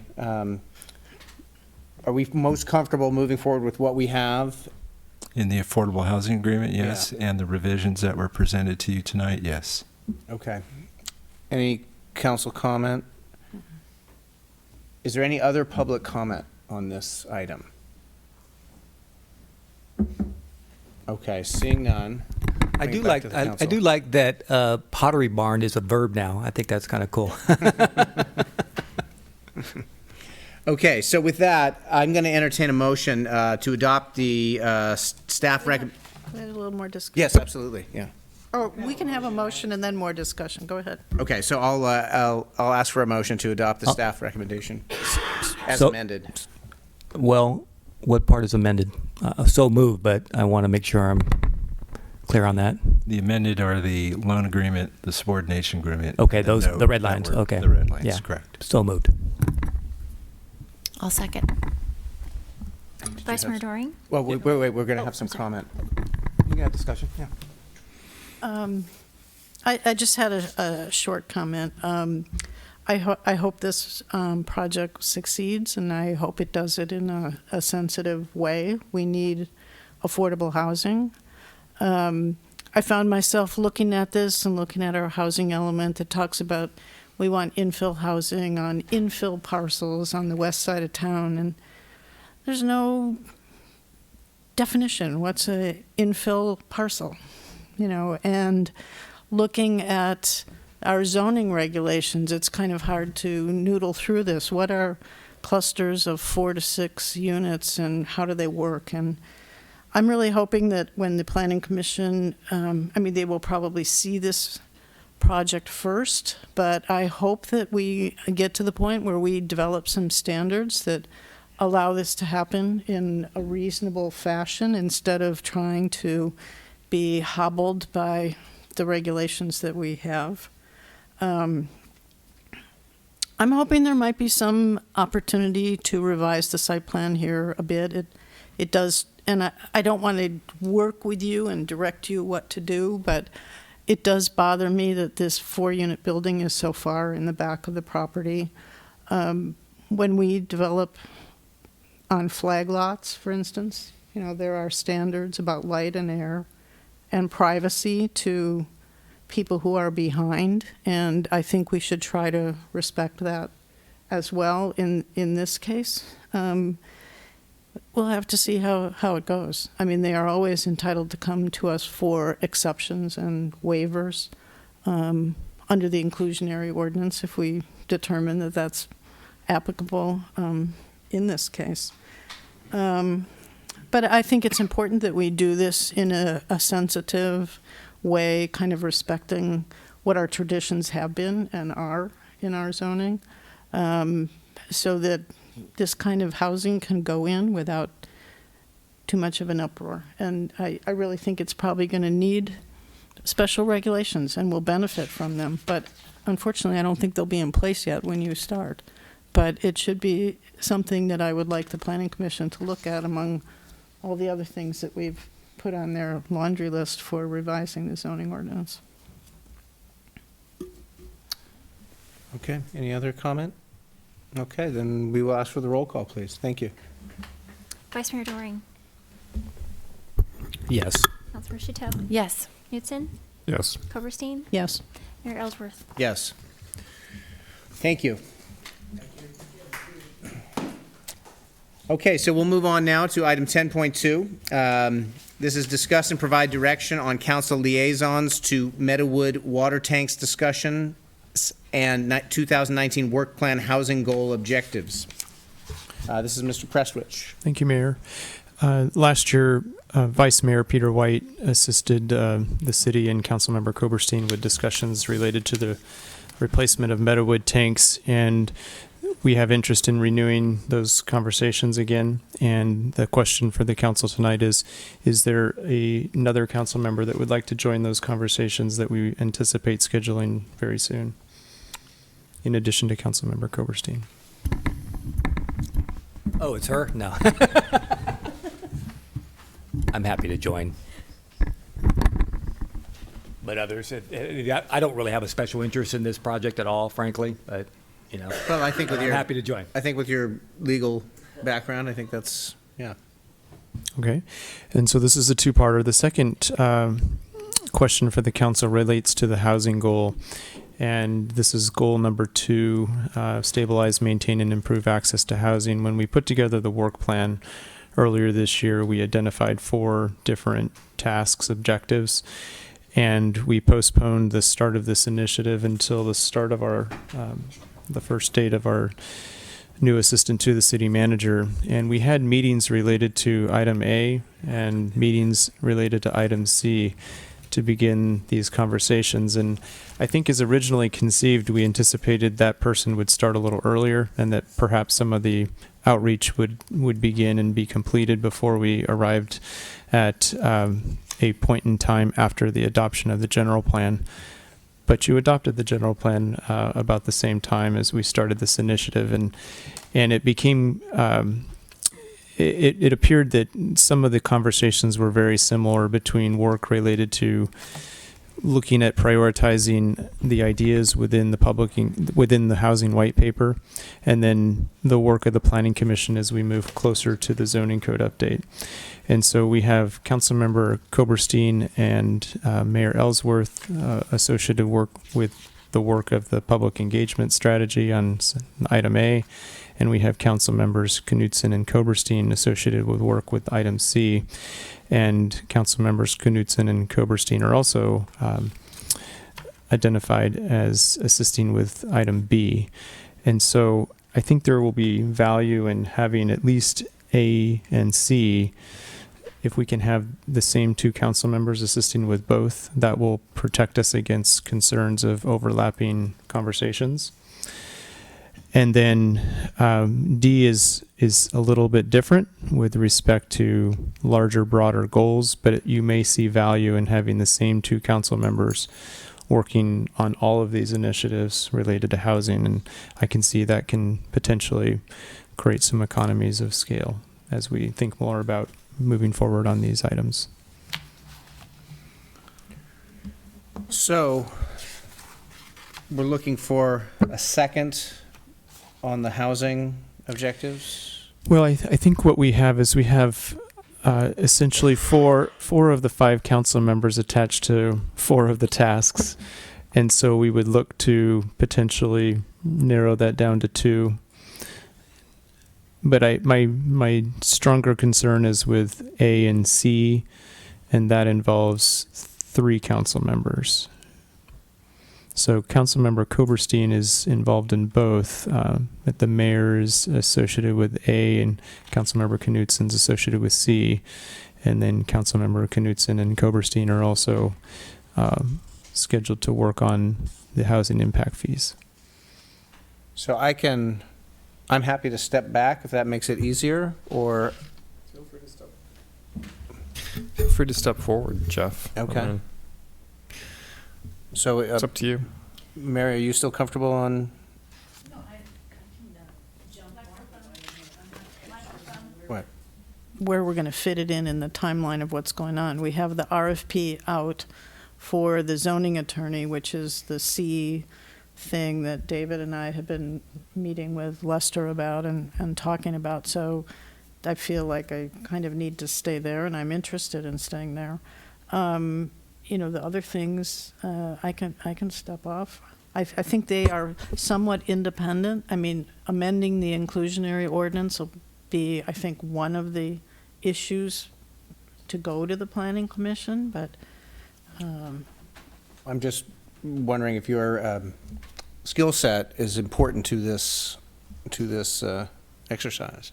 I mean, as far as I'm concerned, my biggest interest is on C, and David and I have kind of gotten into it with Lester, and I can take it or leave it. If somebody else is really more interested in some of this stuff, that's fine with me. We haven't really had much discussion about the inclusionary ordinance or the impact fees. We essentially paused the conversations after realizing there's some overlapping conversations. Yeah. My instinct is for myself to step back and to have you continue if you've been doing the work, but I don't want to put too much work on you if it's... What we've really been doing is C, I think.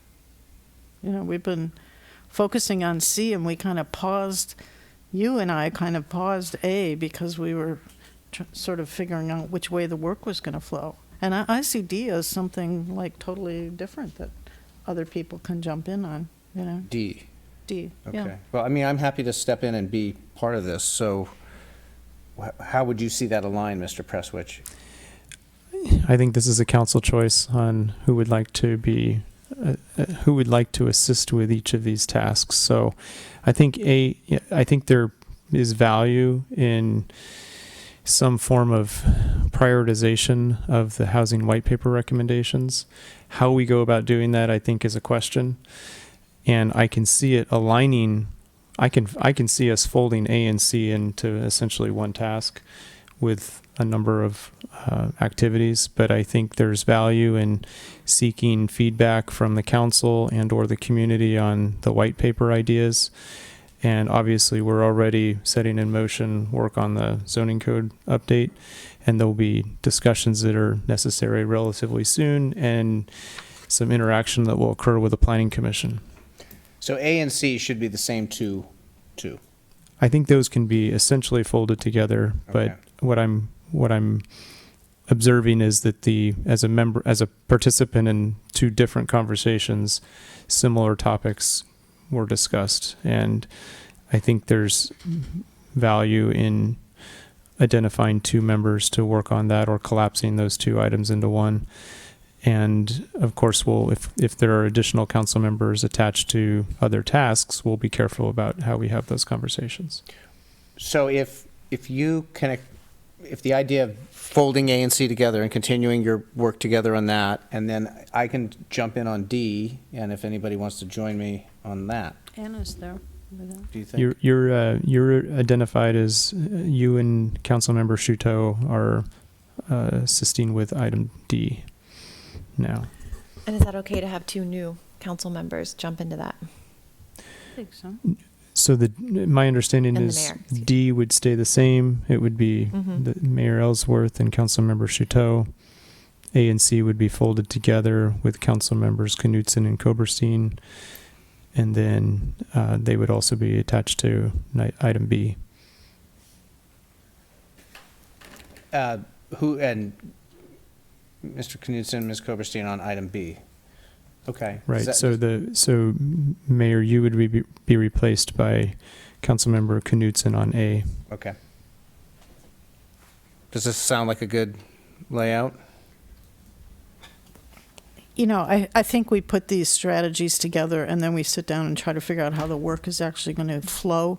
And what I think happened here was we were trying to talk about the public engagement strategy and when would it really make sense? And maybe it makes sense as the Planning Commission is starting to roll through their look-see at the ordinance and consider changes, that the public engagement would kind of feed into that, what they are talking about at the time, instead of just going out generally and talking to the public about what's in the white paper and what do you like and not like, to have it be actually part of the, I see A as becoming part of the Planning Commission's work as they are working through the plan. And I think at some point here, in the not too distant future, we will have a joint meeting with them to sort of talk about this work plan that we've developed in C of, you know, what we think they ought to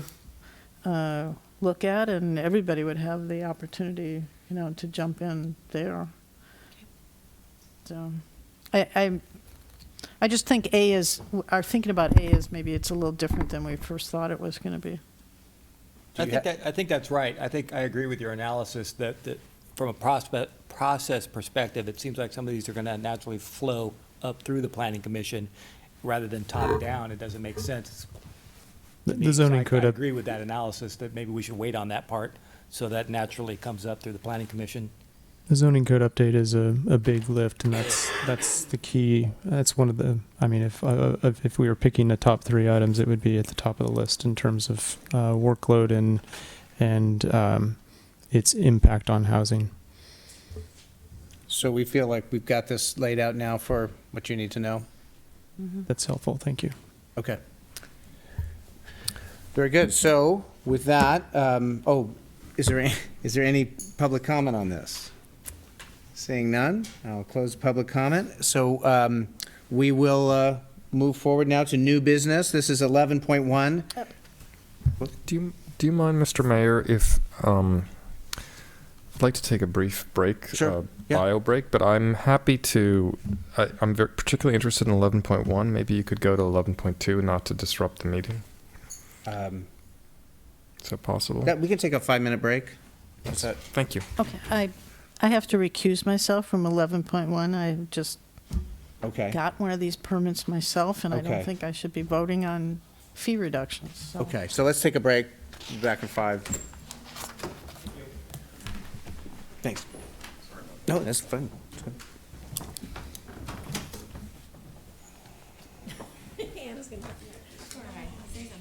Yes, a bio break. In bicycling? Oh, a nature break?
Okay. So this is item 11.1, review and discussion of proposed reduction in home generator permitting fees. This is item 11.1, review and discussion of proposed reduction in home generator permitting fees. And this is prepared by Aaron Heacock, our planning and building director. And I'll be presenting tonight. Okay. Thank you, Mayor. You heard earlier tonight a little more about the PG&E public safety power shutdowns, and this does relate to that topic as well. As PG&E began enhancing communication about anticipated power shutdowns, the city began to experience a notable increase in permit applications for home generators in approximately April of 2019. Today, we're receiving about 10 applications a month and processing those. And recently, Vice Mayor Doring inquired about the cost of our fees related to permitting these home generators and expressed some concern that if the fees were too high, it may deter some customers from seeking a permit or cause some to install a generator without the safety oversight. And I think that's a reasonable concern. And so we took a look at some fees in other communities, and I spent a little more time with our chief building official understanding how our fee is structured. And essentially, it's a type of permit that covers a number of different electrical installations and projects. We don't have a specific home generator fee. We could. And so I'm supportive of some approach here that would essentially reduce the fee, encourage participation in oversight and quality and installation of these generators. And so when we took a look at the fee structure, typically this involves a couple of inspections. There's travel, there's time at each of the homes, and there's generally these two different visits during the course of the installation. That is a charge of 2 hours of time. And so what we're recommending for your consideration tonight is some consideration of a reduction. One approach would be to have the city essentially fund one of those hours, but you have discretion over how we would approach this. And so if we were essentially to fund one of the permit hours, that would reduce our fee from $729 to $582, I'm sorry. And so with that, let me pause. The chief building official, Philip Henry, is available for any questions that you have regarding the process as well. Any initial council comment, thoughts? I'd like to ask a question of our chief building official if he's available. Yeah. Do you feel, from a public safety perspective, that that we're able to sort of handle the requirements? Both, I know from PG&E has their own requirements around transfer switches, et cetera, and then we have our own requirements around siting of generators. My question is really about sort of public safety. As 10 a month is a lot, and that's sort of introducing new elements into properties that maybe we have never anticipated before. And I know that sort of our inspection and is order, to mitigate those risks, but I wanted to get your sense of that as also applied to this fee reduction and hopefully the greater compliance that we get out of our citizens.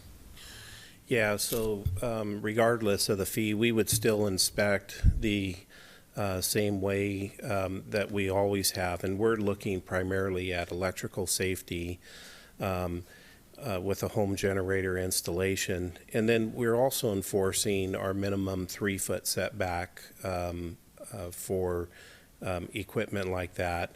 And then also looking, during the plan review, we're looking at the total decibel rating of the generators. So, and my understanding is that for potentially an illegally added generator, is that there could be issues with power flowing back into the grid that would be dangerous, possibly. Yeah, that is correct. Without them following proper procedure with a transfer switch, it is possible if they had it connected to their electrical panel, it could backfeed. And the danger is when it comes through a transformer, it would step it up to whatever the transformer is rated at. So typically, PG&E might have a 7200 volt transformer that would transform off of the electrical poles down to 120 or 240 volt system. Taking a generator and pumping power backwards would then step it up to 7,200 volts and potentially electrocute a lineman down the road. So that's another reason why PG&E requires the automatic transfer switch, and they also want to know where all the home generators are. I'm sure they take many precautions to avoid a situation like that, but they want to know where the generators are so they can go and isolate those if they need to. If they're have a power line down in an area where it's between switches, and then they can go to the individual homes and isolate those generators. They have procedures for that. And is part of your work and your inspectors' work, I know that with new panels or transfer switches, there are sort of, as we all know, building codes advance over time, and what was considered safe in prior years is no longer within code. For example, a distance between a gas entry into a building and electrical entry. And are these upgrades then considered to be modifications of panels and subject to new distance requirements, or not really? Yeah, they could be. So we try to enforce, or we do enforce the 2016 electrical code. And sometimes we do run into situations where we've got some old infrastructure. So it's kind of then a judgment call, obviously, because somebody may be upgrading their electrical panel, for example. It may be impractical to ask them to move the gas meter to keep that distance. Of course, on a new build for a new house, we would be looking at those separations and making sure that that those meet code for today's current code. But yeah, when we have a replacement, we try to achieve that. Sometimes that's not always possible. There are some things that PG&E can do to alleviate that. They can do a reverse meter set for the gas meter, or add on an exhaust pipe to the regulator, and try to get that distance. So there's some things that can be done, but we certainly do try to achieve as best we can with old infrastructure. Mm-hmm. Interesting. And then this might be more appropriate for the city manager than for you, but has there been complaints about our fee structure for the generators? So I am aware of one person at the counter, and so generally I haven't had any complaints, but I did have one person, and I did talk to him at that time, and that's the only person that I know of that complained. So by and large, we don't get a lot of complaints about that. So, thanks. Thank you. Is there any other council question? I just have one quick question. Are the generators loud? What's the noise? So, yeah, it depends on what you consider loud. What we're trying to hold to is our noise level for a leaf blower is 65 decibels at 50 feet. Generators are a new thing that's kind of come up. Not to say that somebody wouldn't install a generator prior to the public safety shutoffs, but because of the public safety shutoff, there's an increased interest in generators. So we didn't have a specific regulation for a generator, so we have been enforcing the 65 decibels at 50 feet. Most of the generators are meeting that at 23 feet. So at a distance of 50 feet from the generator, it's going to be less. There's actually a calculation that can be done to show approximately what the decibel rating would be at 50 feet. And it is for the most part, most generators are coming under that 65 decibel. But that's not an ongoing factor, that's like. No, and that's at full load. That would be at full load, so, you know, it would be a situation where the power was off and, you know, they had the majority of their appliances or lights on. So the generator at, you know, 50% load would be substantially less noise. So it just depends on the situation. Thank you. So some of the noise concern that I was hearing related to the, is it weekly cycling where the generator fires up? It's actually monthly, I think, is what most generators are. They have a built-in time clock that at a you know, predetermined monthly interval they would exercise, and there's probably a couple reasons for that. It charges the battery that would start the generator in the event of a power shutoff, and then also, you know, make sure the generator is functioning properly and keeps, I'm sure, the generator, all the oils and different things, you know, lubricated and that kind of thing. So that's on a monthly basis. That's up to the individual homeowner to set that. Most of the contractors have been telling me that they're setting that for like a Wednesday, 12 o'clock in the afternoon. And so the conversations I've had, I've asked them not to set it for a weekend or early in the morning or late in the evening. And most of them are saying they're setting it for, you know, midday, weekday, when it's probably going to be less impact. And so also because it's just cycling and not under load, it is quieter. Quieter. Okay. Yeah. So obviously, the more load you put the generator under, it's going to produce more noise. So the generator companies have a decibel rating during the exercise function, and it is substantially lower. Okay. Is there any other comment? To me, I see an incentive for folks to come in and do this correctly if we give the reduced rate. So I see a benefit to this. I agree. I think it's good to make sure that people are doing the right thing. They're getting them.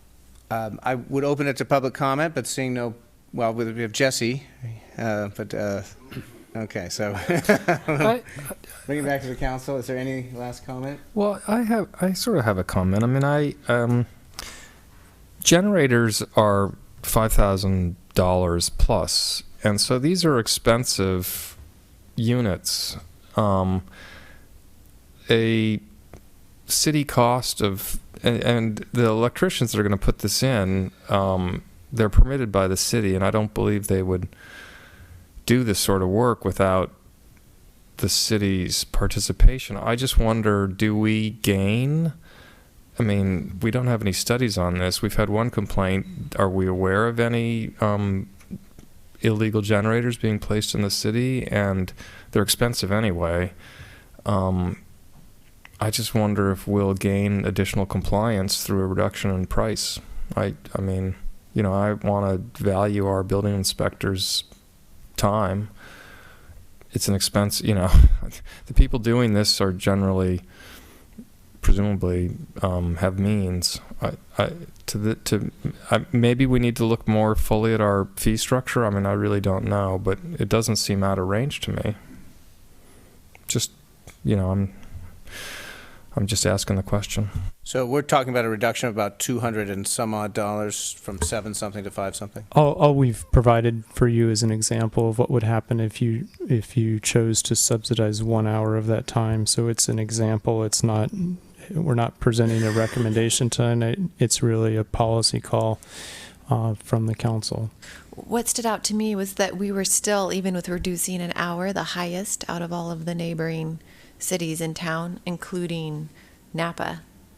We were still higher than them. So that's what got me thinking we could do this. And I know that Calistoga and Yountville are saying they're looking at theirs and could go up. So we don't have a lot of data, but we have that.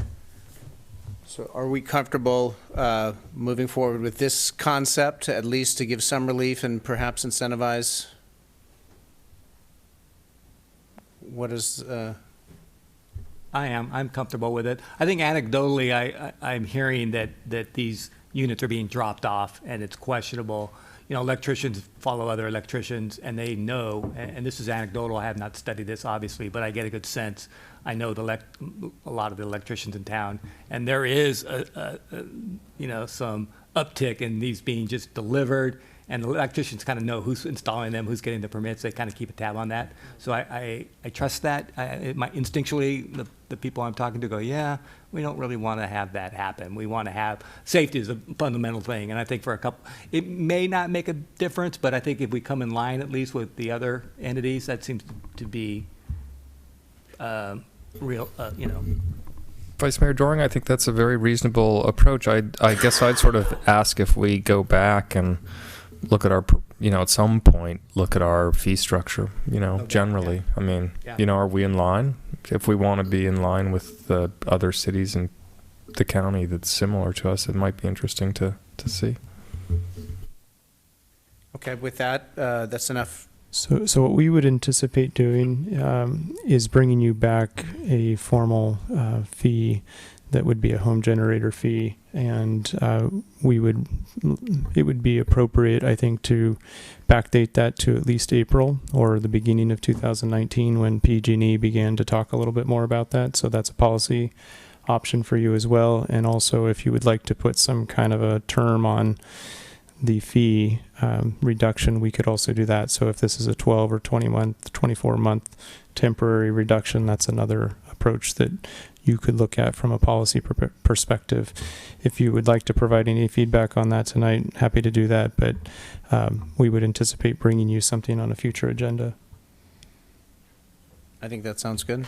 I mean, my sense is to just not do the temporary, but fold it into our regular course of action when we review our fees in general and see if that, at that time, whether it fits in with the work we're doing and is commensurate with other entities' fees. But I wouldn't necessarily limit it to, I'm not sure I see a reason to limit it at this point to 2 years or any time frame. Before we move on from this item, I'd like to, it's always nice to be able to compliment city staff, and Mr. Henry, your reputation in town is very high, and so I really appreciate the professionalism that you bring to your inspection and the permitting process in general, so thanks. I hear the same thing, and you present well at council, so thank you. Thank you very much. Okay, with that, we'll move on to the next item, and thank you for sticking around with us. We will move on to the next item, which is, we'll get Mary. I'll get Mary. I think the clerk's supposed to get Mary.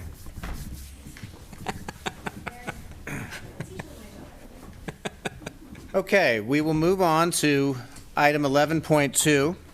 This is discussion and authorization to submit grand jury response letter for the 2018-2019 Napa County Grand Jury Report, Napa County Water Quality. It's a matter of taste. This is prepared by Mr. Prestwich. I'm going to ask our Public Works Director to assist with this. This was actually a team effort, included our finance director, Mark, our water treatment plant team, and water distribution chief, who's now our operations manager, Clayton Church. So with that, I believe most of the findings have been published already in the St. Helena Star and in the Napa Register about the findings, and most of them that are, we have to thank the grand jury for pointing out what we've accomplished since they were notified to come and review our system, and that we are doing positive things that have made implementations of policies as far as complaints, implementing a new filtration system that was identified when we built the plant during a time when we were getting the most odor and taste complaints after the fires. So I just want to say, report speaks for itself, and if you have any questions, please let me know. Is there any council comment at this point? I'm pleased with the report. I noticed a couple typos, and I can do that offline. I don't need to go through those now, but there's a couple typos in the document before it gets sent out. I want to make sure they're cleaned up. I don't need to go through that now. unless you want me to. I can do it now. Okay. You know, it's fascinating that we're coming back to water and water quality, and I'll just make a comment that at some point we should really think about Beall Canyon and our ability to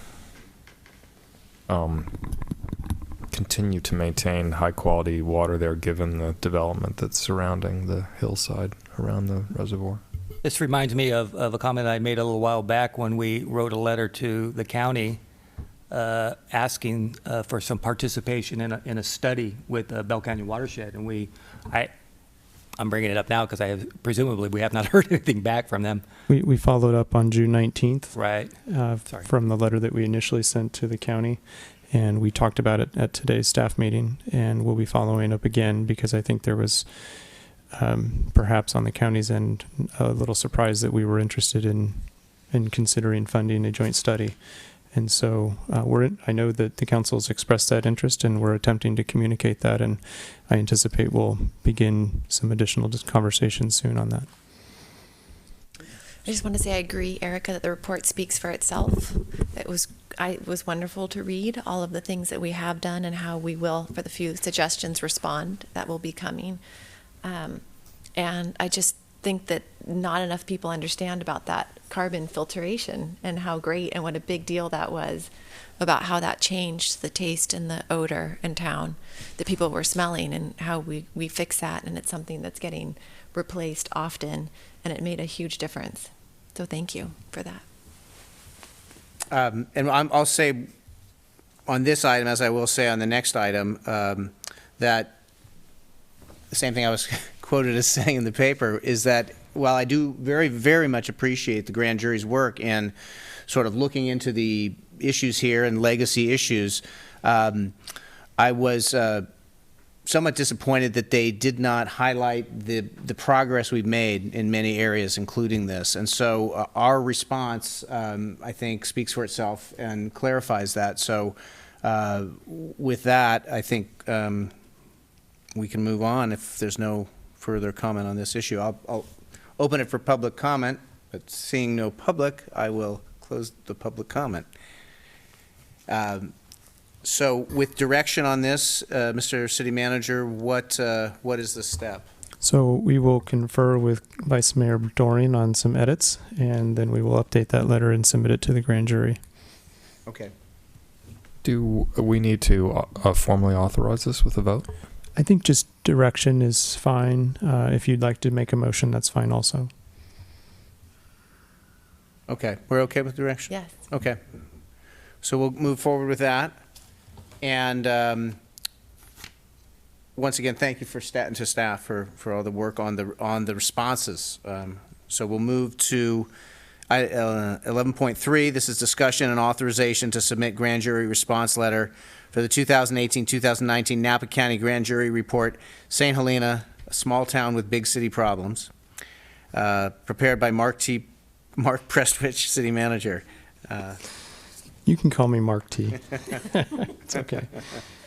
So I too want to thank the grand jury for their work. It's a lot of effort to take a look at a city, and in this case, a lot of our finances. As I said about 2 months ago when this was released, the city would review the accuracy of the report's statements, its assumptions and findings, and file a response within 90 days. And so we're about 60 days into this. I want to thank and acknowledge the work of our staff who spent several weeks of time and a number of hours walking through the grand jury report. And we did identify several statements of concern, in fact 41 of those that we itemized, and we included some additional data and responses on. And so that is included in the report. The response back, and we've addressed each of the findings and recommendations. And again, this report also speaks for itself, and we're happy to answer any questions you have. Any initial counsel? I just want to compliment you on the format that you used for these, particularly for this one. I think for the casual person who's mildly familiar with the report, this is really a good way to address things and help people understand, as opposed to a broad, we don't agree with this, and it's very useful to just go through and point by point see the response. So it's good work. I agree, and I think also many people will just listen to the broad and not realize it's great to have this and to remind people they can always go back and read the detail, because there's a lot in there. There's an incredible amount of work. Thank you. Any other council comment? I'll open it for public comment. Seeing no public, I will close public comment, and I'll say what I said on the previous item. Really appreciate the work of staff for the time spent in the response, and I know that the intent of the grand jury, and appreciate what they did in looking at issues, and I know that our response demonstrates that we have moved forward on a lot of these things. So The other thing to compliment staff on is I know that you were the grand jury took your time earlier as well, so it's been a lot of effort over much more time than I think the public is probably aware of. So we're comfortable in terms of giving direction for this to go forward as well? Everybody's good? Okay. Thank you. Thank you. Thank you very much. We will move on to our final item, which is item 11.4. And this is a proposed adoption of a resolution authorizing the city manager to enter into a police shared services agreement with the city of Calistoga for police officer and police dispatcher services on an as-needed basis, and authorizing city manager to coordinate City of St. Helena participation in Calistoga St. Helena shared services delivery structure analysis. And this is Mr. Prestwich. Thank you, Mayor. This issue really started for us in late 2018 when the city of Calistoga was experiencing a shortage of police officers. They've typically reached out to the county in situations like that and asked for assistance, and occasionally us. And in most cases, the county had assisted them. The county was unable to assist them in late 2018, and so they contacted us. And from a mutual aid emergency basis, we helped them. And so some of our officers began working some overtime shifts up in Calistoga. We kept an eye on the number of hours. We didn't want them to work too long, but we were also trying to work with our neighbor. And interestingly, at that time, we actually were experiencing a shortage of dispatchers as we were beginning to replace 2, I think, at that time. And so, and I've had an experience in the past 2 years where our police chief, our prior police chief, was in on a holiday dispatching for several hours because we had a staffing shortage, and that just is that's really a challenge and shouldn't happen. And so, because this is an ongoing challenge at the moment for the city, we currently are fully staffed essentially in the police department, both at the dispatcher level and the police officer level. But Calistoga continues to experience vacancies, and they have 4 at the moment, I believe, and there may be an additional, I think it's 4. 3, it's now 4. So that's happened. And so this will go on while they continue recruitment to try to fill those positions. And because this is extended for several months, the city manager of Calistoga and myself felt it would be important to formalize that arrangement. And so each of us worked with our city attorneys. We both share the same firm. And we had our city attorney review the language, the insurance language, and make sure that the city attorney felt comfortable with this language. We made some edits to the suggested language that was given to us. Calistoga accepted those adjustments, and we've reached an agreement to clarify roles and expectations that we feel comfortable with.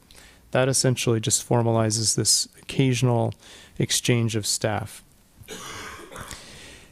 As we were working on that, at a little more recently, the city of Calistoga has advised me that they are interested in beginning a dialogue with the city of St. Helena, and it relates to a study they would like to do of their own police department. And they have secured the services or are about to secure the services of a firm called the Matrix Consulting Group. I'm familiar with this firm. I know the owner, the president of the firm, and are aware of their work, and they are a firm that does have specific competencies in law enforcement analysis.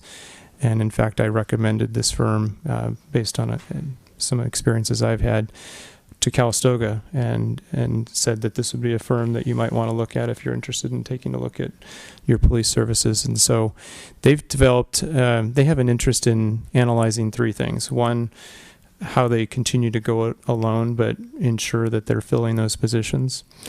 A second option of consideration of contracting with the county, as two other cities in the county do, Yountville and American Canyon. And then a third option, which would be some form of a shared arrangement with the city of St. Helena, whether that's a single chief that works with both cities, a shared command structure, or a more formal integration or a hybrid thereof.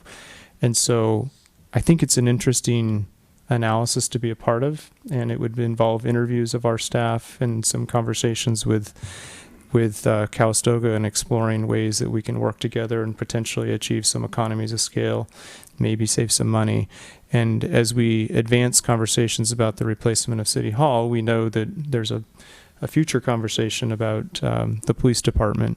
And so I think the timing of this study could be very helpful as we begin to think through options moving forward. So it's my recommendation that we say that we approve the shared services agreement that formalizes the existing arrangement, and then also to say yes to the City of Calistoga's interest in working with us on an analysis of the police services and how we might work together. Any initial council comment?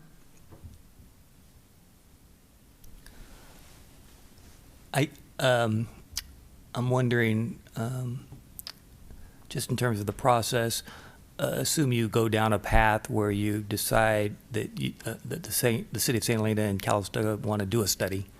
We will have an opportunity to look at the cost of that and weigh in on that. It's my understanding that they will fund the study, and we participate. If we would like to volunteer to no, we don't. assist, that's fine. It's my understanding that they are funding it. We would, of course, this would be analysis, and we would want to keep the council and community informed of those discussions and what materializes from those discussions.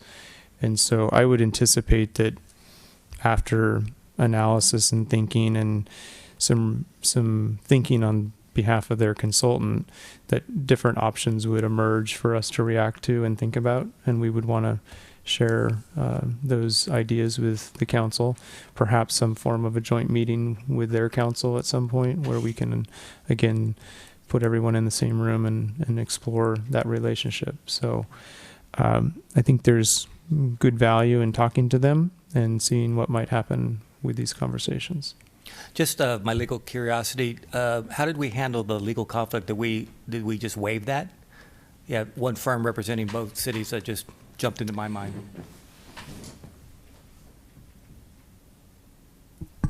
There, I frankly don't recall exactly how this was handled, because I wasn't particularly aware that that our firm was representing doing work for Calistoga on the agreement, and I'm not sure that they did work on it. So the prior city attorney, I believe, may have signed a document that explained that they would be not working together in the firm, but there would be a separation between the attorneys, so that our advice would be coming directly from ours. Your understanding there is a conflict waiver? There is a conflict waiver, I believe. Okay. I would just, from a policy point of view, I think that any kind of waivers of conflict should come to the city council. Okay. As a matter of course. I think that's important. I'm not going to make a big deal of it, but I think that's an important thing to do. I don't think that this rises to a level of that kind of seriousness, but it could. I just want to make sure that both sides are represented well. So, yeah. Okay. Any other thoughts? I have a comment. Just Yes. the timing is great with us. It just is interesting timing with us looking at having to do new buildings for both the city hall and also the police. It's good to know now and to be studying it and have more information. Right. I think following the work with the Public Works Department, this is the next department that I think is an important department to carefully study and understand, and it's our most expensive department. So it's one that I think will benefit from a careful review, and we'll learn a lot more about the operation. Is there any public comment? From my experience, it does appear to be a seamless operation. I'm in Calistoga every day, and I see Steve Peterson, and I think others maybe, but mostly I see Steve. And I don't think people even get a sense of who, that he's actually a St. Helena Police Department.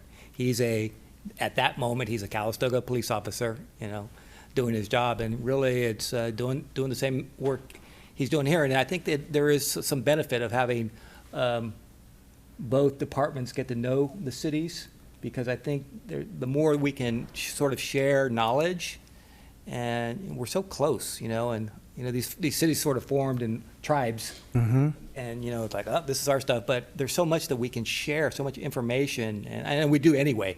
So this sort of just confirms in a more formal way what we've sort of been doing. So I'm excited about the prospects of doing more kinds of interactions with both departments and sharing of services in other ways.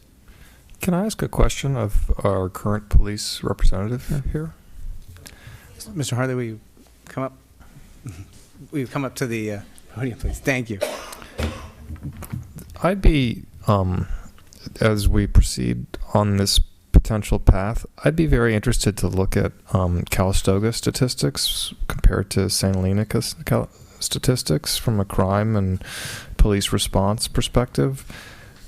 We have similar sized populations. I know our demographics are slightly different, so it'd be really interesting to get a sense, and maybe you don't have it today.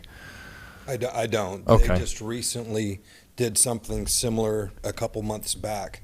Yeah, so maybe that's something that as we proceed, it would be of value, because, there's all sorts of different elements, right? There's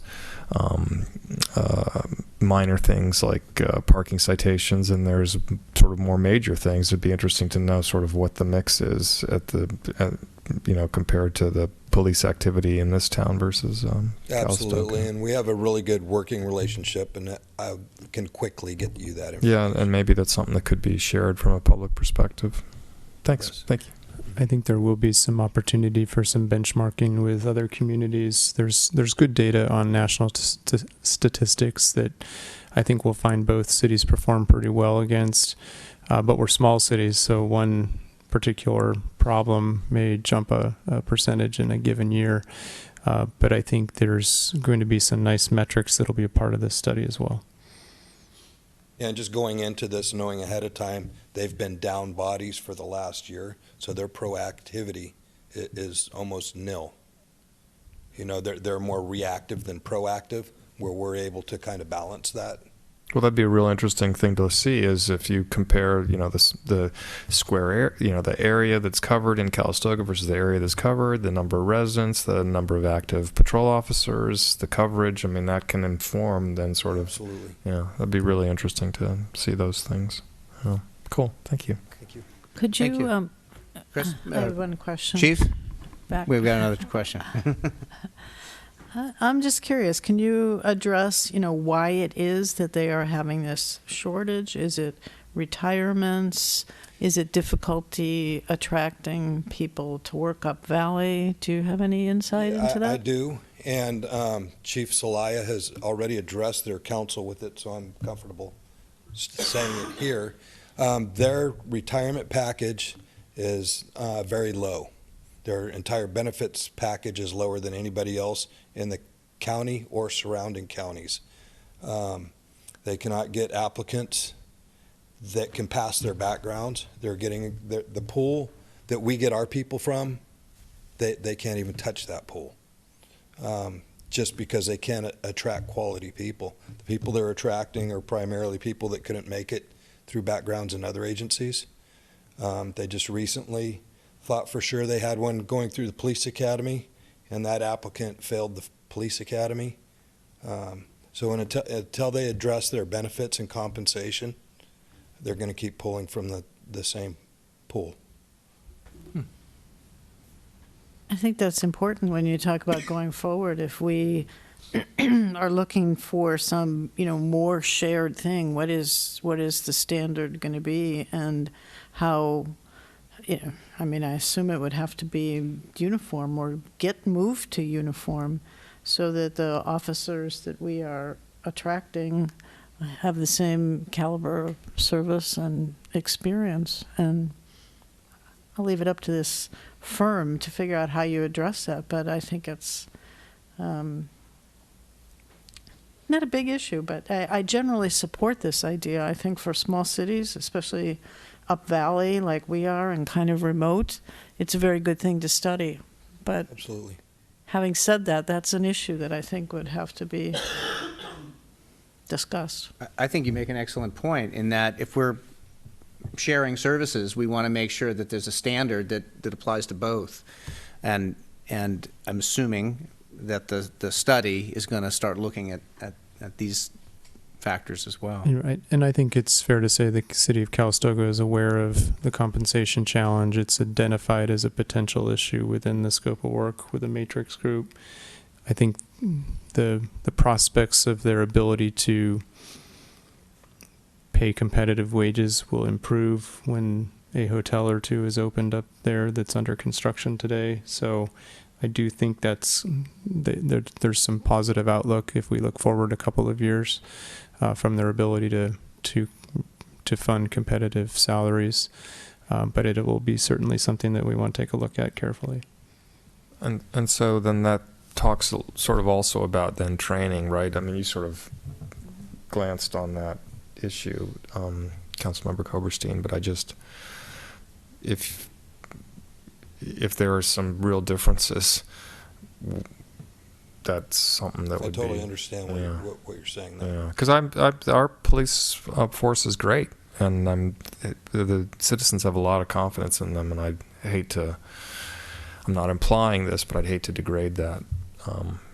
I agree with that analysis. I think it's important, but I also there are going to be times when we're going to be down as we have been, and so I don't know if we want to get too much on our high horse. There are going to be times where we're going to go, we desperately need an officer, or we desperately need a dispatcher, and so to me that is a prevailing sort of idea that shared services should be encouraged. But you're right, there is that little potential mismatch in terms of qualifications, frankly. I view this as sort of a patch, while there are issues going on, but I'm thinking more towards if we moved forward to something that was a more formal agreement. Yeah, I agree.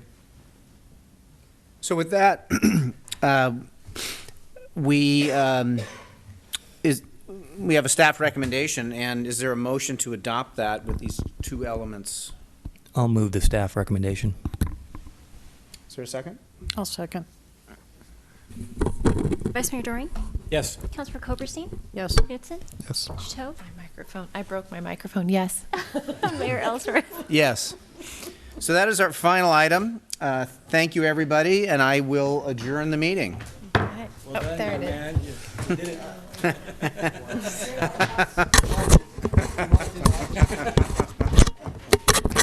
Thank you, everybody. Thank you.